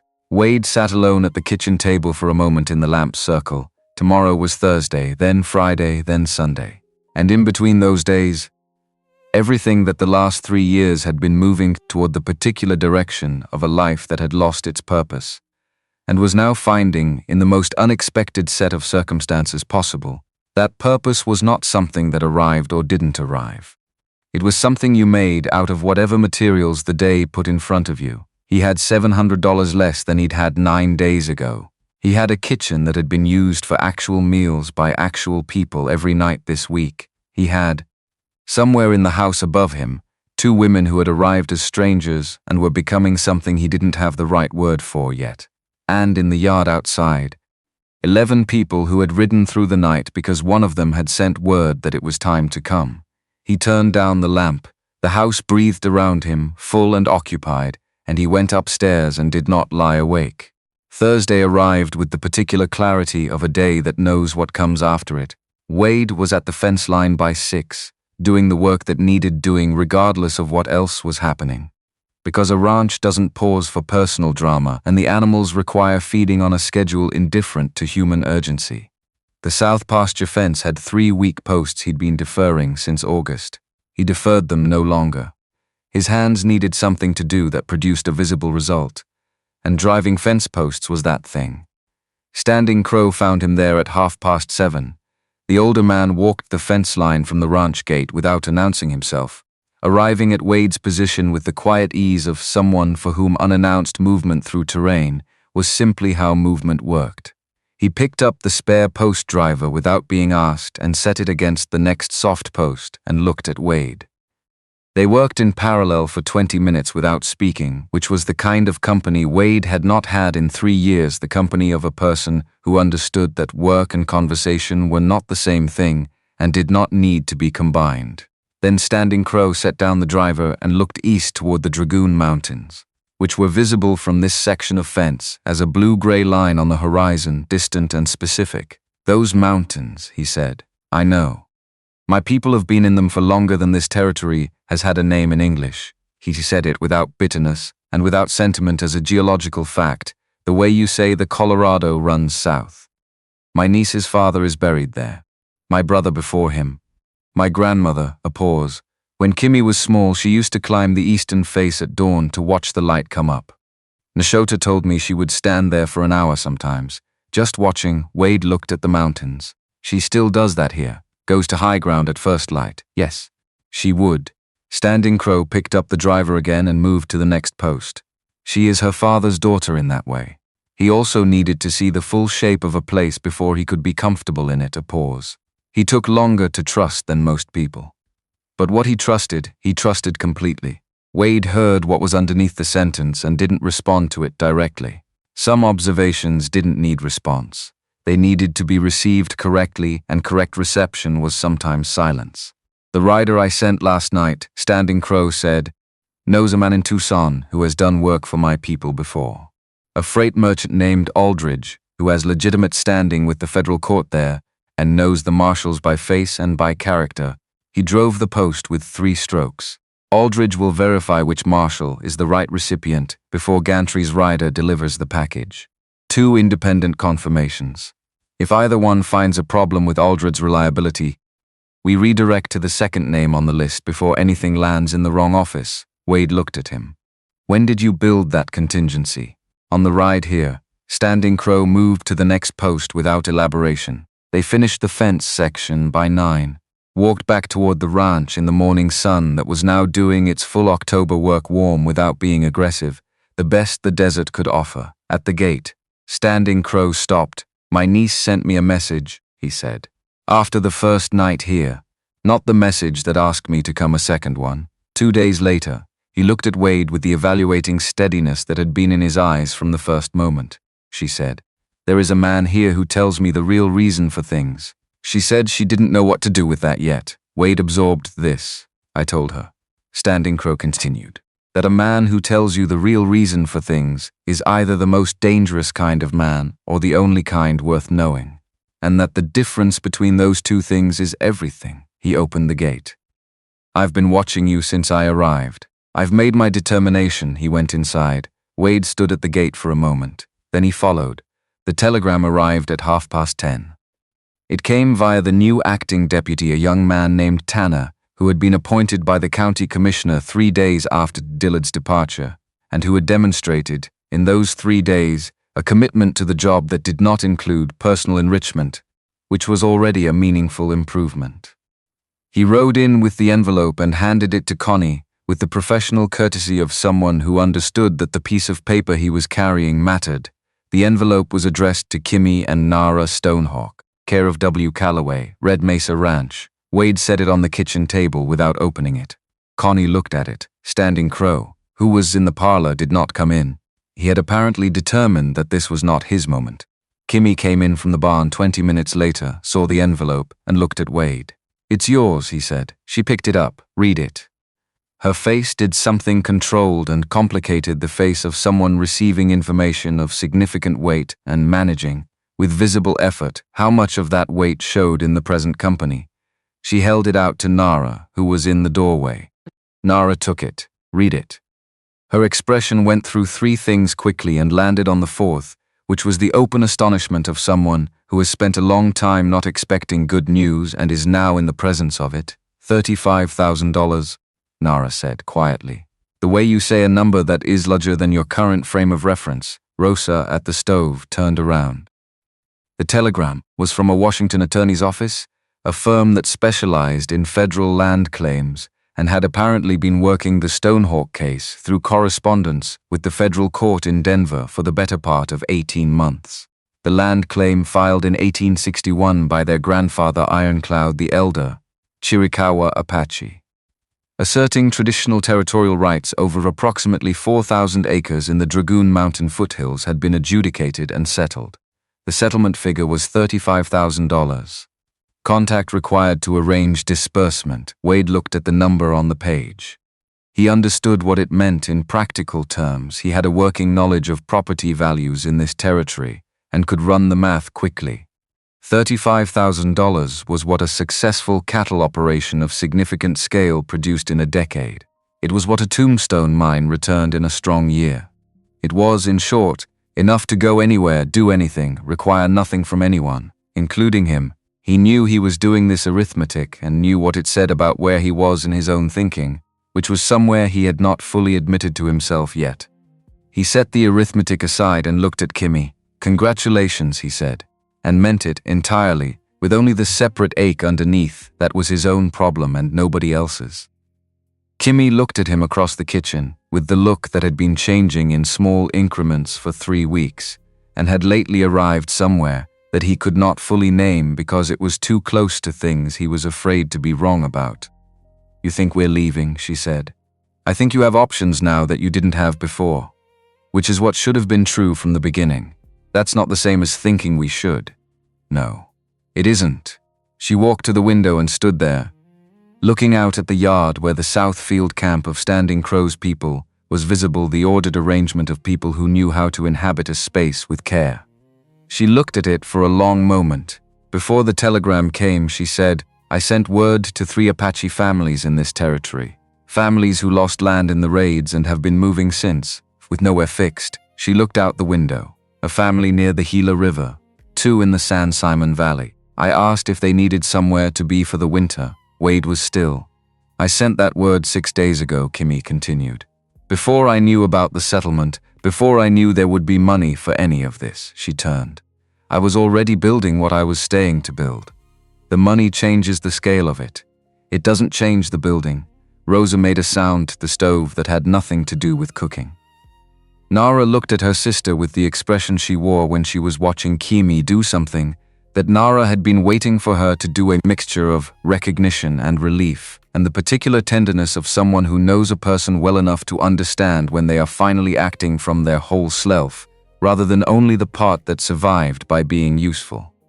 The South Ridgeland, Nara said. She addressed Wade directly, because she had learned in these weeks that directness was not disrespectful here. The purchase I made contingent on the settlement. I want to proceed. Fair price is $300, Wade said. Same as I told the attorney. Yes. Nara nodded. I want it in my name, not jointly, not in Kimmy's name. Mine, that's how it was filed. Good. She looked at him steadily, because I need to know that I can stand in a place that belongs to me. Not borrowed from my sister, not allowed by someone else. Mine by purchase, by law, by my own decision. A pause. Do you understand why that matters? I understand exactly why that matters, Wade said. Standing Crow appeared in the kitchen doorway. He had heard enough of this from the parlor to know it was the right moment to enter. He crossed the room and took the telegram from Nara's hands and read it in the specific way of someone who already knew the category of what it contained and was confirming the details. He set it back on the table. Looked at Kimmy, then at Wade. My niece has means, he said. That changes the nature of any choice she makes. A choice made from necessity is not the same animal as a choice made from freedom. He looked at Wade without apology for the directness of it. Do you understand the difference? Yes, Wade said. A choice made from freedom belongs entirely to the person making it. There's no debt in it and no argument available against it. Standing Crow held his gaze for a moment. Then he nodded the nod of a man confirming an answer that met the standard he'd set. Then we proceed, he said. There is still Friday to manage, and Sunday. The settlement can be arranged after those things. He was correct. There was still Friday, and Friday was tomorrow. The assembly hall on a second Friday held, at full attendance, close to 200 people. It was a long adobe building on the north end of town church on Sunday mornings. Courthouse, when the circuit judge came through, and the community's primary instrument of collective decision-making, on the second Friday of every month. The room smelled of wood smoke and lamp oil, and the specific compressed warmth of many bodies in a space, built before anyone understood what full attendance would eventually mean. They arrived early enough to matter. Wade came in with Doc Marsh on one side and Standing Crow on the other, which was itself a statement, not theatrical, but clear. Kimmy walked 2 steps behind and to the right, which was where she had chosen to be and which communicated, to anyone paying attention, that she was not being led. Nara came in with Rosa, the two of them moving with the unhurried certainty of people who knew why they were here and had decided not to apologize for it. Elias Gantry was in the 3rd row, in a chair he had clearly arrived early to occupy. He had his hat in his hands, and his expression was the expression of a man who had been waiting for this room to be ready for something specific and had finally run out of patience with the waiting. Hobbs, the town clerk, was at his table with his ledger open and his pen uncapped. Hobbs was 60, slight, with the careful eyes of a man who understood that written record was the thing that separated civilization from the alternative, and who had maintained this understanding through 30 years of Arizona territory, without allowing anyone to talk him out of it. Sheriff Cord Dillard was against the east wall. He had not yet left Tombstone, which surprised Wade until he understood why Dillard was still here, because Greer had told him to be here, because Greer still believed Friday could be managed. Dillard stood with his 2 remaining deputies and watched the room fill with the expression of a man whose calculations were becoming increasingly unreliable. Silas Greer was not in the room, which meant he was somewhere else, and somewhere else was not better. The meeting opened with the routine items that opened every meeting: a water rights dispute on the North Road that had been on the agenda for 2 months, a request from the livery operator for expanded stabling rights on a side street, a motion regarding the winter road maintenance schedule. Wade sat through all of it with the patience of a man who understood that the machinery of community governance moved at its own pace and could not be hurried without breaking something. Then Hobbs said, in the tone of someone covering the final item, "Any additional business before we close the regular agenda?" Wade stood. The room recognized him. The recognition moved through it in the way recognition moves through a room, not as sound, as attention. 200 heads orienting. He spoke for 11 minutes. He had prepared what he intended to say the way he had prepared for cavalry engagements, with specific objectives, a clear sequence and contingencies for when the sequence encountered resistance. He didn't speak loudly because the room was quiet and didn't require volume. He laid it out in the order that would be most resistant to later challenge. First, the bill of sale from the Tombstone auction. His name, Greer's name, the date, the amount, the signatures. Filed with the county recorder the morning after the purchase. A matter of existing public record. Second, Marsh's documentation from New Mexico Territory. The two affidavits. The incident report from Lincoln County naming Simon Garfield Greer's operating name from the 1870s in a military documentation fraud scheme. The federal court correspondence about an indictment subsequently dropped. He passed these documents through the front rows as he described them, and Hobbs made copies in real time at his table, his pen moving steadily. Third, the cream-colored document Greer had presented at Red Mesa Ranch as military authority. Wade held it up. Military documentation is issued on white rag stock. Every man in this room who has dealt with federal paperwork knows this. This document is cream commercial stationery. It is a fraud, presented to me as legal authority for the recovery of 2 free people. Fourth, the letter from Marshal James Aldred in Tucson, which had arrived by express rider that morning, Gantry's man returning with written acknowledgement. Faster than expected because Aldred had moved the moment the package arrived. Aldred's letter stated, in the dry language of federal law, that an active warrant was outstanding against one Silas Greer, also known as Simon Garfield, for violations of federal statute relating to fraudulent use of military documentation and unlawful trafficking of persons. The warrant had been issued from Santa Fe and would be executed by federal marshals currently in transit to Cochise County. Dillard opened his mouth. Sheriff. The voice came from the front row, from one of 2 men who had arrived during the routine agenda items and taken seats without identifying themselves. Federal marshals. They had ridden through the night from the Tucson office and arrived in Tombstone at 7 that morning, which was when Wade had received Aldred's letter. One of them now looked at Dillard with the specific expression of federal authority that has made its assessment and does not require local cooperation to proceed. Sit down. Dillard sat down. The sound the room made was not applause. It was the sound of 200 people simultaneously revising their understanding of the situation, a collective exhale that had been held for varying periods by different people for different reasons. Elias Gantry stood. I'll put something in the record for Hobbs, he said without preface. Silas Greer sold my son a forged water rights deed in 1879, backed by a fraudulent military survey certification. I spent 2 years and money I didn't plan to spend correcting it. The certification bore the same forged signature as the document Calaway just showed this room. He looked at Hobbs. Write that down. Hobbs was already writing. A woman in the 5th row stood. Her name was Edith Crane, and she ran the larger of Tombstone's 2 boarding houses. Greer's man Pruitt claimed a property easement through my land last spring, backed by documentation that the land office in Tucson later told me was never registered. I'd like that in the record as well, Hobbs wrote, a miner from the back, a rancher from the west side, a shopkeeper Wade didn't recognize by name, not everyone, perhaps a third of the room. But the third that stood was the third that had been waiting for a room with enough witnesses, and the witnesses were here, and the record was being made in real time by a man who took his function seriously. And then Kimmy stood. Wade did not know she was going to do this. She had not told him. She rose from the chair, 2 seats from his, and walked to the front of the room with the deliberate ease of someone who had made a decision about the next 2 minutes and was executing it without deviation. She faced 200 people. Not all of them were prepared for what they saw. Some faces registered surprise, some resistance, some the specific discomfort of people encountering something their framework doesn't easily accommodate.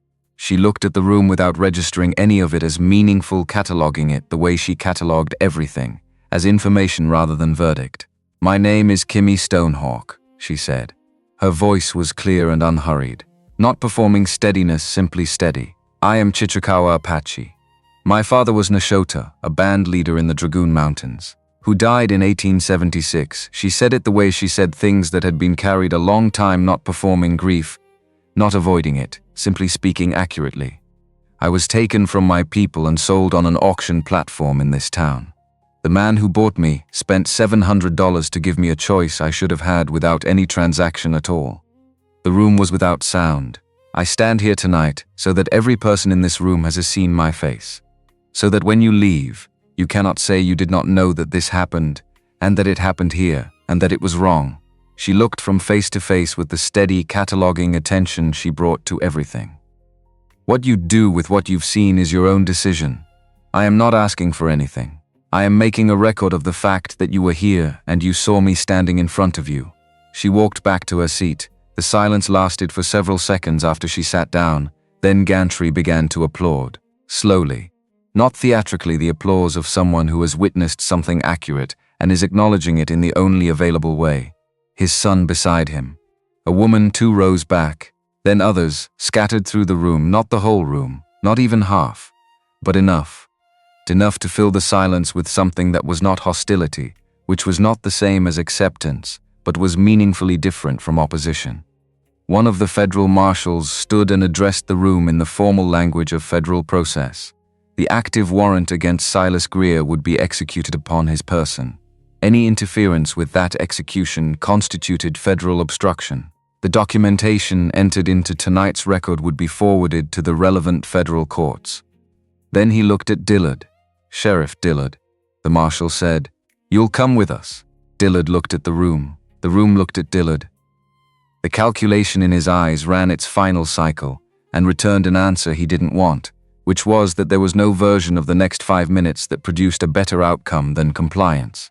He walked out between the 2 marshals.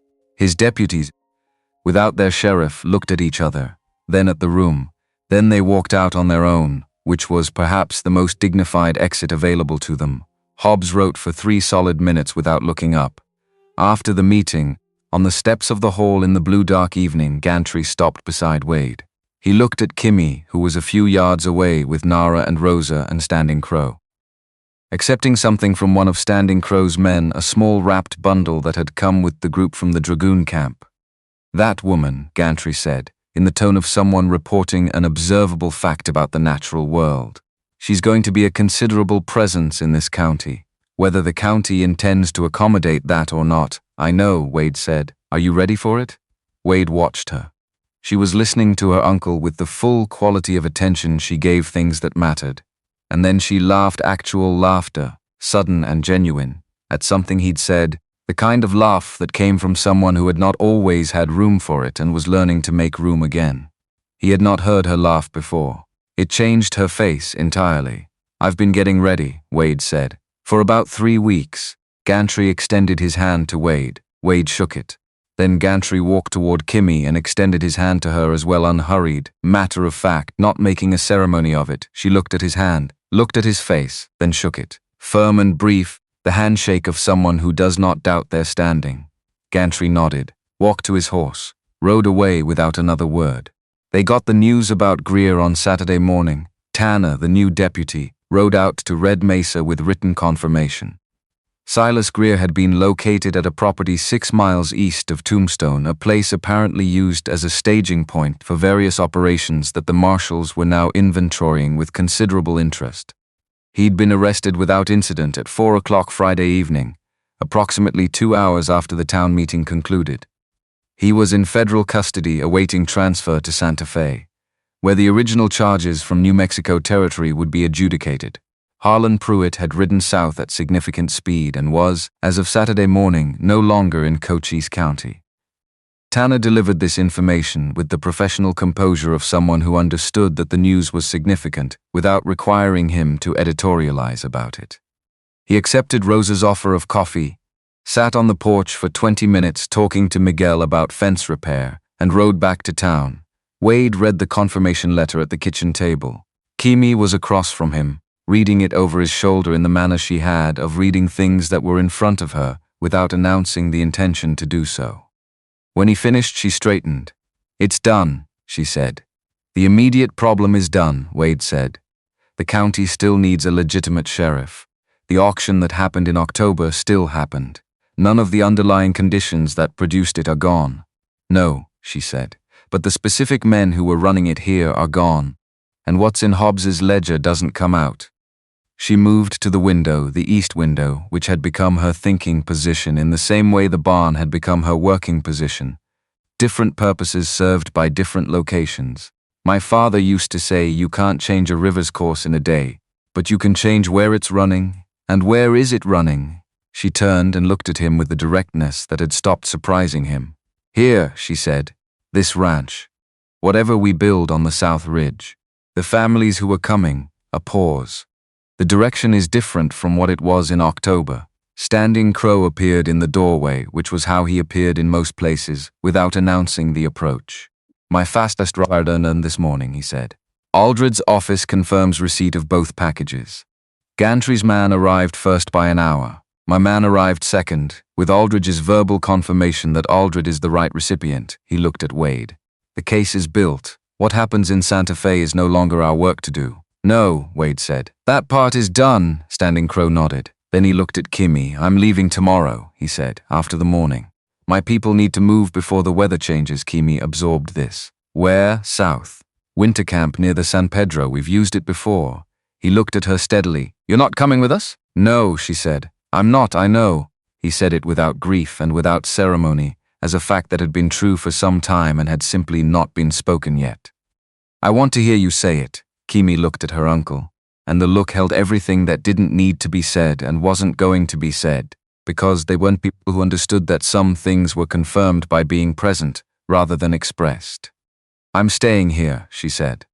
With Nara. This is where we're building. Standing Crow was quiet for a moment.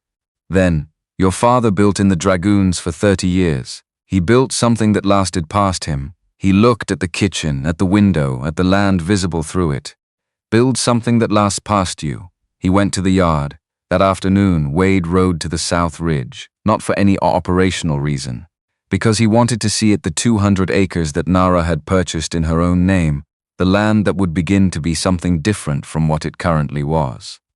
He rode the perimeter of it in the afternoon light, which was doing October's particular work on the Arizona landscape low and honest and without flattery. It was good land.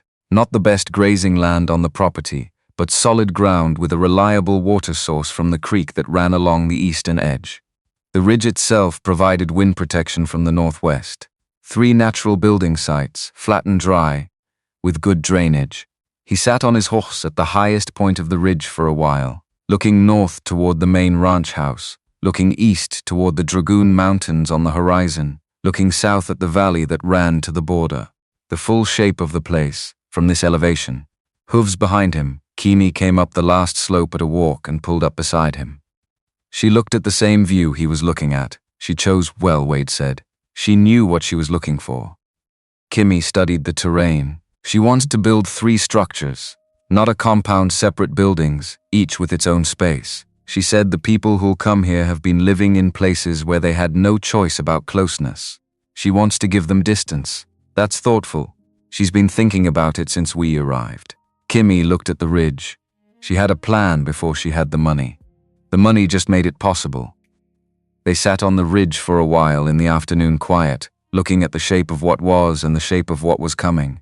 And neither of them said anything because the moment didn't require it. Then Kimmy said, "You're not going to tell me what you want." Wade looked at her. "You've been waiting," she said. "I've seen it. You've been waiting for the right moment and you've decided this is not it, and that one isn't either." She looked at him directly. "Stop waiting, Kimmy. The crisis is over. We're on a ridge with nobody in earshot. If there's a better moment than this, I can't identify it." He looked at her for a moment. Then he looked at the Dragoon Mountains on the horizon, the line of them against the afternoon sky, the place where her father was buried, the place her people had been for longer than this territory had a name. "I want you to stay," he said, "not because the ranch needs another person, not because I need someone to run the accounts or read the horses or navigate through rock passes in the dark, although you do all of those things better than anyone I've known." He paused, finding the honest center of it. "I want you to stay because 3 weeks ago I was a man who had stopped being interested in the future. And now I'm not that man anymore, and the difference is you, not what you did. Who you are." He looked at her. "I want to build whatever this is with you. The ranch, the South Ridge, the families coming, all of it. I want to do it alongside you for as long as you want to do it." Kimmy looked at the mountains, looked at the ridge beneath them, looked at him. "My father's people don't have a ceremony for the specific situation of deciding to remain somewhere after having been taken from everywhere," she said. But he would have said, a place becomes yours not when you own it, but when you've put enough of yourself into it that you can no longer imagine it without you. She looked at the land below them. I cannot imagine this without me anymore. Is that an answer? That's the condition under which I'll give you one. She looked at him with the full clarity of those eyes that had been reading him since the auction platform and had now finished their accounting. Yes, she said, that's the answer. They rode back to the ranch in the long afternoon light, and the horses moved at a pace neither of them had to ask for. Sunday morning Standing Crow's people broke camp. They did it with the efficient quiet of people for whom the assembly and disassembly of a temporary place was a practiced art, no fanfare, no debris left. The south field returning to the condition it had been in before they arrived, as if the occupation had been a dream the land was already forgetting. Standing Crow found Wade at the barn at first light. The South Ridge land, the older man said. My niece told me what Nara is building there. She told you last night, she told me. I wanted to say something about it before I left. He looked at the mountains to the east, just becoming visible in the early light. When my people had places to go back to, we went back. The knowing that you could return was what made leaving bearable. He was quiet for a moment. My nieces don't have a place to return to. What they build here is not a substitute for what was taken, but it is a real thing. A place they are building by choice with their own resources. He looked at Wade. That matters in a way that's hard to explain to someone who hasn't lost the place they came from. I understand it differently than you do, Wade said. But I understand it. Standing Crow nodded. Clara's absence is in every room of that house, he said. It was the first time he'd said her name, and the direct use of it without preface, without apology, was somehow the most respectful possible approach to the subject. Yes, Wade said, Kimmy knows that. She has been navigating around it since the first day, giving it room, not trying to fill it, a pause. That's a rare quality. Most people try to replace what's missing. She's been building alongside it instead. Wade looked at the mountains. She's remarkable, he said. The word felt inadequate, but was the accurate one. She's her father's daughter, Standing Crow said, and in his voice was everything he had not said and did not need to say about Nashota, about the Dragoons, about 1876 and everything before it, and everything since. They stood together for a moment in the morning quiet. Then Standing Crow extended his hand.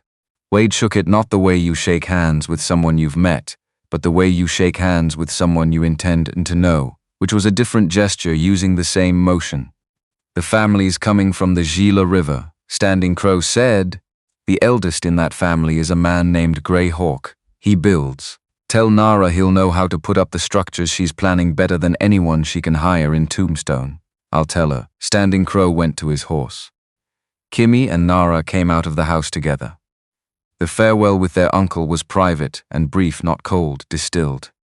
The embrace of people who have learned to hold a great deal in a small gesture because they have never been able to afford the large ones. Standing Crow said something to each of them, separate and quiet, and whatever he said to Nara made her stand very straight and nod with the specific resolve of someone receiving something they intend to keep. Whatever he said to Kimi made her close her eyes for one moment, and then open them and look at him with a clarity that was not composure. It was something older and more earned than composure. He mounted.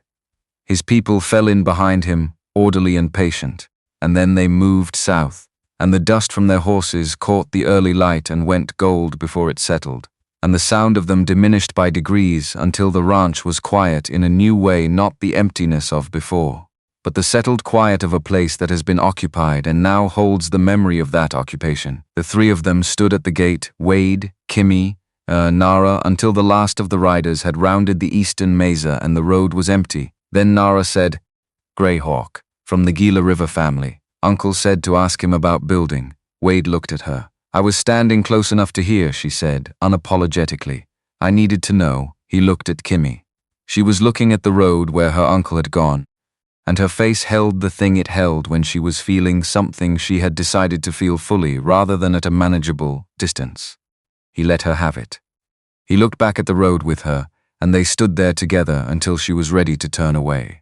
She turned first. There's work to do, she said. Yes, Wade said. There is. They went in. The South Ridge structures went up in November. Greyhawk arrived with the Gila River family 12 days after Standing Crow's departure. 7 people, 4 of them able-bodied adults, and Greyhawk himself, who was 60 and moved with the practiced efficiency of someone who had spent a lifetime building things that needed to last through specific conditions. He looked at the 3 sites Nara had chosen, walked each one, and confirmed 2 of them without comment. The third he redirected 20 feet west, toward a natural rock shelf that would serve as a foundation and save them 6 weeks of ground preparation. Nara watched him do this and asked no questions. She watched how he determined what he determined and filed the methodology away, which was how she learned things by observation before application. The 2 San Simon Valley families arrived a week later. The ranch in November held more people than it had held at any point since Wade had built it, and the noise of it, the actual productive noise of multiple lives happening simultaneously, was something he had forgotten was possible and was now relearning. Miguel, Jonah, and Pete adapted to the changed circumstances with varying degrees of enthusiasm but uniform professionalism. Miguel, who had opened his mouth and then closed it on the first day, had by November formed the opinion that Kimmy's method of working horses was worth studying, and had been studying it with the focused attention of a man who doesn't like to admit he's learning something new. The town of Tombstone, under its new acting sheriff and with Dillard's particular form of authority dissolved, was a different environment than it had been in October. Not transformed, the territory was not in the business of transformation on short timelines, but different in the small, accumulated ways that eventually constitute a direction. Gantry had put his name on a letter to the county commissioner recommending Wade for the Citizens Advisory Committee. 3 other ranchers had signed it. Wade had not asked them to. Kimmy rode to work for Gantry on the Monday after the town meeting and worked the cattle drive to the winter pasture across 4 days with 2 of Gantry's regular hands, who began by being uncertain about the arrangement and ended by being demonstrably certain it had improved their efficiency. On the 4th evening, Gantry paid her at the gate of his ranch. The amount was fair. She looked at it, looked at him, and put it in her vest without comment. Same arrangement in the spring? Gantry said. Depending on what we're building in the spring, she said. But likely, he nodded. She rode home. December brought the first hard frost, and the ranch adjusted to winter rhythms, shorter days, the particular work of keeping animals healthy through cold, the reorganization of daily tasks around available light. Nara managed the consolidated accounts for both the main ranch and the South Ridge settlement with a precision that exceeded anything Wade had managed on his own, and she did it in a ledger she had selected and purchased herself in Tombstone. With her own money, which she kept in a separate column from the ranch accounts, because they were separate things and she intended them to remain so. The 3 families on the South Ridge were settled by December, with structures that would hold through the winter and a water arrangement from the creek that Greyhawk had designed with the specific intelligence of someone who had thought about water in desert environments for 60 years. It was not a large operation. It was not dramatic. It was people with nowhere to be who now had somewhere to be, and the difference between those 2 conditions, while not expressible in any transaction or document, was the most significant thing that had happened on this land since Wade had built the main house. January passed in the way of January in Arizona: cold nights, clear days, the sky a specific blue that appeared only in winter, the kind that made the red rock look almost artificial in contrast. On a Thursday in late January, Kimmy came in from the barn at midday and found Wade in the kitchen eating lunch and reading the week's Tombstone epitaph. She sat across from him without explanation. He put the paper down. "I've been thinking about what my father said," she began, "about building alongside what's lost rather than trying to replace it. I've been trying to do that here.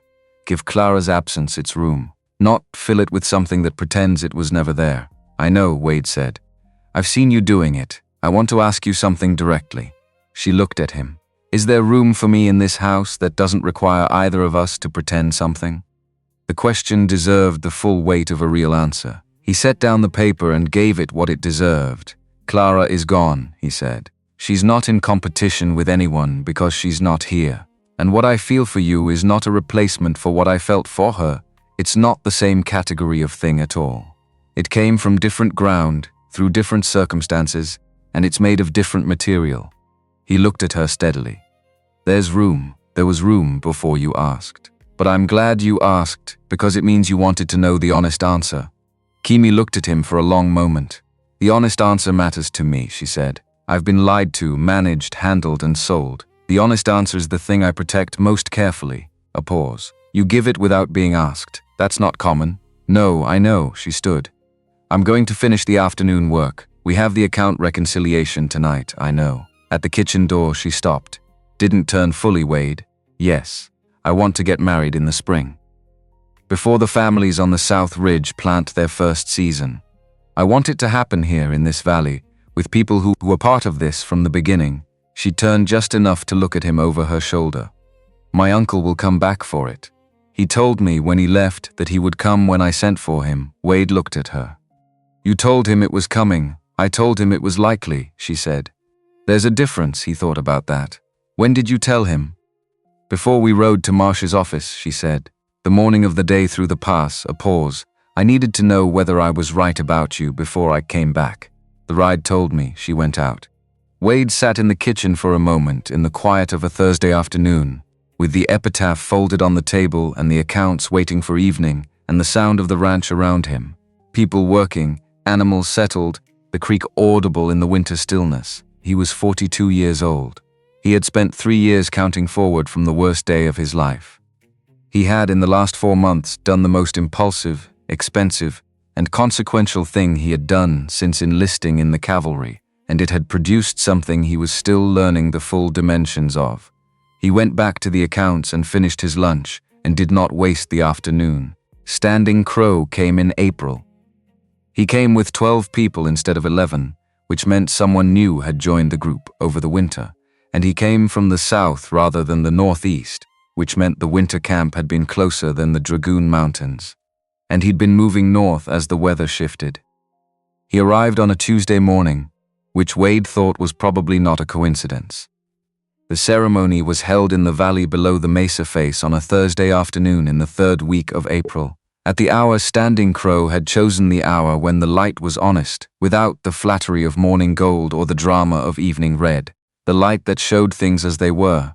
Standing Crow conducted the Apache portion in Apache, which Wade followed in fragments and did not need to follow completely to understand.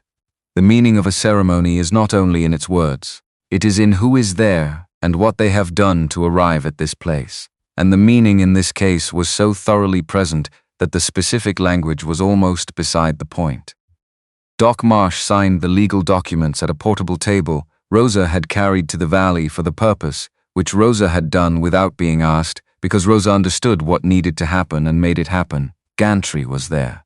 He had not been invited, which both Wade and Kimi had correctly predicted, and he stood at the back of the assembled group with his hat in his hands, and the expression of a man who has decided that this is something he wanted to witness, and saw no reason to apologize for the wanting. Grey Hawk was there with the Gila River family, the 2 San Simon Valley families, Miguel, Jonah, and Pete, Tanner, the deputy who had ridden out on his own time, and Standing Crow's people, arranged at the edges of the gathering with the ease of those who understood how to be present without crowding. Nara stood beside her sister with the desert sage Rosa had gathered and tied that morning, and her face held the full complexity of what the moment was: relief, joy, the specific tenderness of someone watching a person they love receive something the world had spent a long time withholding. The words Wade and Kimi said were brief, not because the moment was small, because neither of them used more words than the meaning required, and the meaning required very few. Kimi looked at him through the honest light and said what she had decided to say, which was not a vow from a tradition either of them had inherited, but something she had composed from what she actually meant. I am choosing this, not from necessity, not from circumstance, from what I know of you and what I intend to build with you. I am choosing it with my whole self, and I do not intend to revise it, Wade said. I spent 3 years not knowing what I was still here for. Now I know. I intend to be worthy of it every day I'm given. Then it was done. And they were standing in the valley they had chosen, in the light that showed things as they were, and the mesa threw its afternoon shadow long across the grass below them, and from somewhere above the ridge a hawk turned slow circles in the blue sky, riding the thermals with the patience of something that has learned to let the air do the work. After when the gathering had moved toward the ranch house, and Rosa's considerable preparation for the event which had been ongoing for 2 weeks in a volume that suggested Rosa had been waiting years for an occasion of this scale, Wade stood for a moment alone in the valley. Not long. A minute. The minute a person needs to let the weight of a significant thing settle into its correct place before they carry it forward. Then Kimi was beside him. She had come back from the moving group without announcing the return, which was how she moved. She didn't say anything. She took his hand, which she had not done before, and they stood in the valley for that minute together. And then she turned toward the house, and he turned with her, and they walked back to the gathered people who were their life now, unhurried, in the light that showed what was there. 6 months later, on a morning in October, exactly 1 year from the day Wade had ridden into Tombstone to sign a grain contract, Kimi came into the kitchen where he was eating breakfast and sat across from him and put her hands flat on the table. He looked at her hands. Looked at her face. She didn't say anything for a moment. She let him look at her face and understand what was there before she put words to it, because she had learned over this year that he was someone who could be trusted to read her accurately, and she had given him the practice. "We're going to have a child," she said. "I told Nara this morning.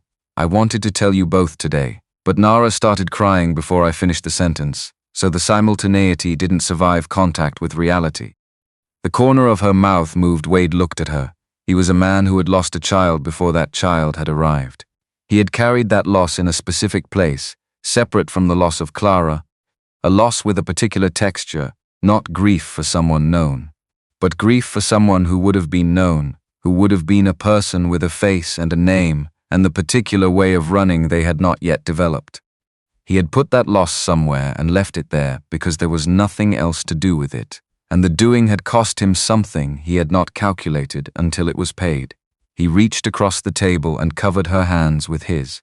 She let him. "You're not going to make a speech," she said, watching his face. "No, good." She turned her hands to hold his. "I don't need a speech. I just needed you to know outside the kitchen window, the October sky was the blue that Arizona reserved for days that deserved it, specific and clear and without qualification. The South Ridge was visible from this window, the 3 structures Nara and Greyhawk had built in November, and the small threads of smoke from morning fires rising from each of them in the cool air. The creek running along the eastern edge, the sorrel mare in the paddock that Kimi had declared her horse without paperwork, which everyone had accepted because anyone who'd watched them together understood the relationship was already settled. The ranch made its sounds. Animals, work, the low register of people going about the morning. 4 languages on any given day, if you counted what the horses communicated, which Kimi did. 1 year. 1 year from a Tuesday in October when Wade Calaway had walked into Tombstone with 3 things on his mind and come out the other side of the most significant 15 seconds of his life, carrying everything that had accumulated from it, the $700 gone, the future present, the silence replaced with something that took up the right amount of room, and then a little more. He had been a man running out of reasons. He sat at the kitchen table in the honest October light and held the hands of the woman across from him, who had been catalogued and chained and sold, and who had stood on a platform in front of 60 men, and looked at him across the distance with the question in her eyes that had been, he now understood, not a question about him at all. It had been a question about her. Whether she was going to keep being the person she was in the middle of everything that was trying to make her into something smaller. The answer, as it turned out, had been yes. The answer, as it turned out, had always been yes. He held on. The morning came in around them, full and particular and unrepeatable, the way all mornings are if you are paying the right kind of attention. He was paying attention. He intended to keep paying it.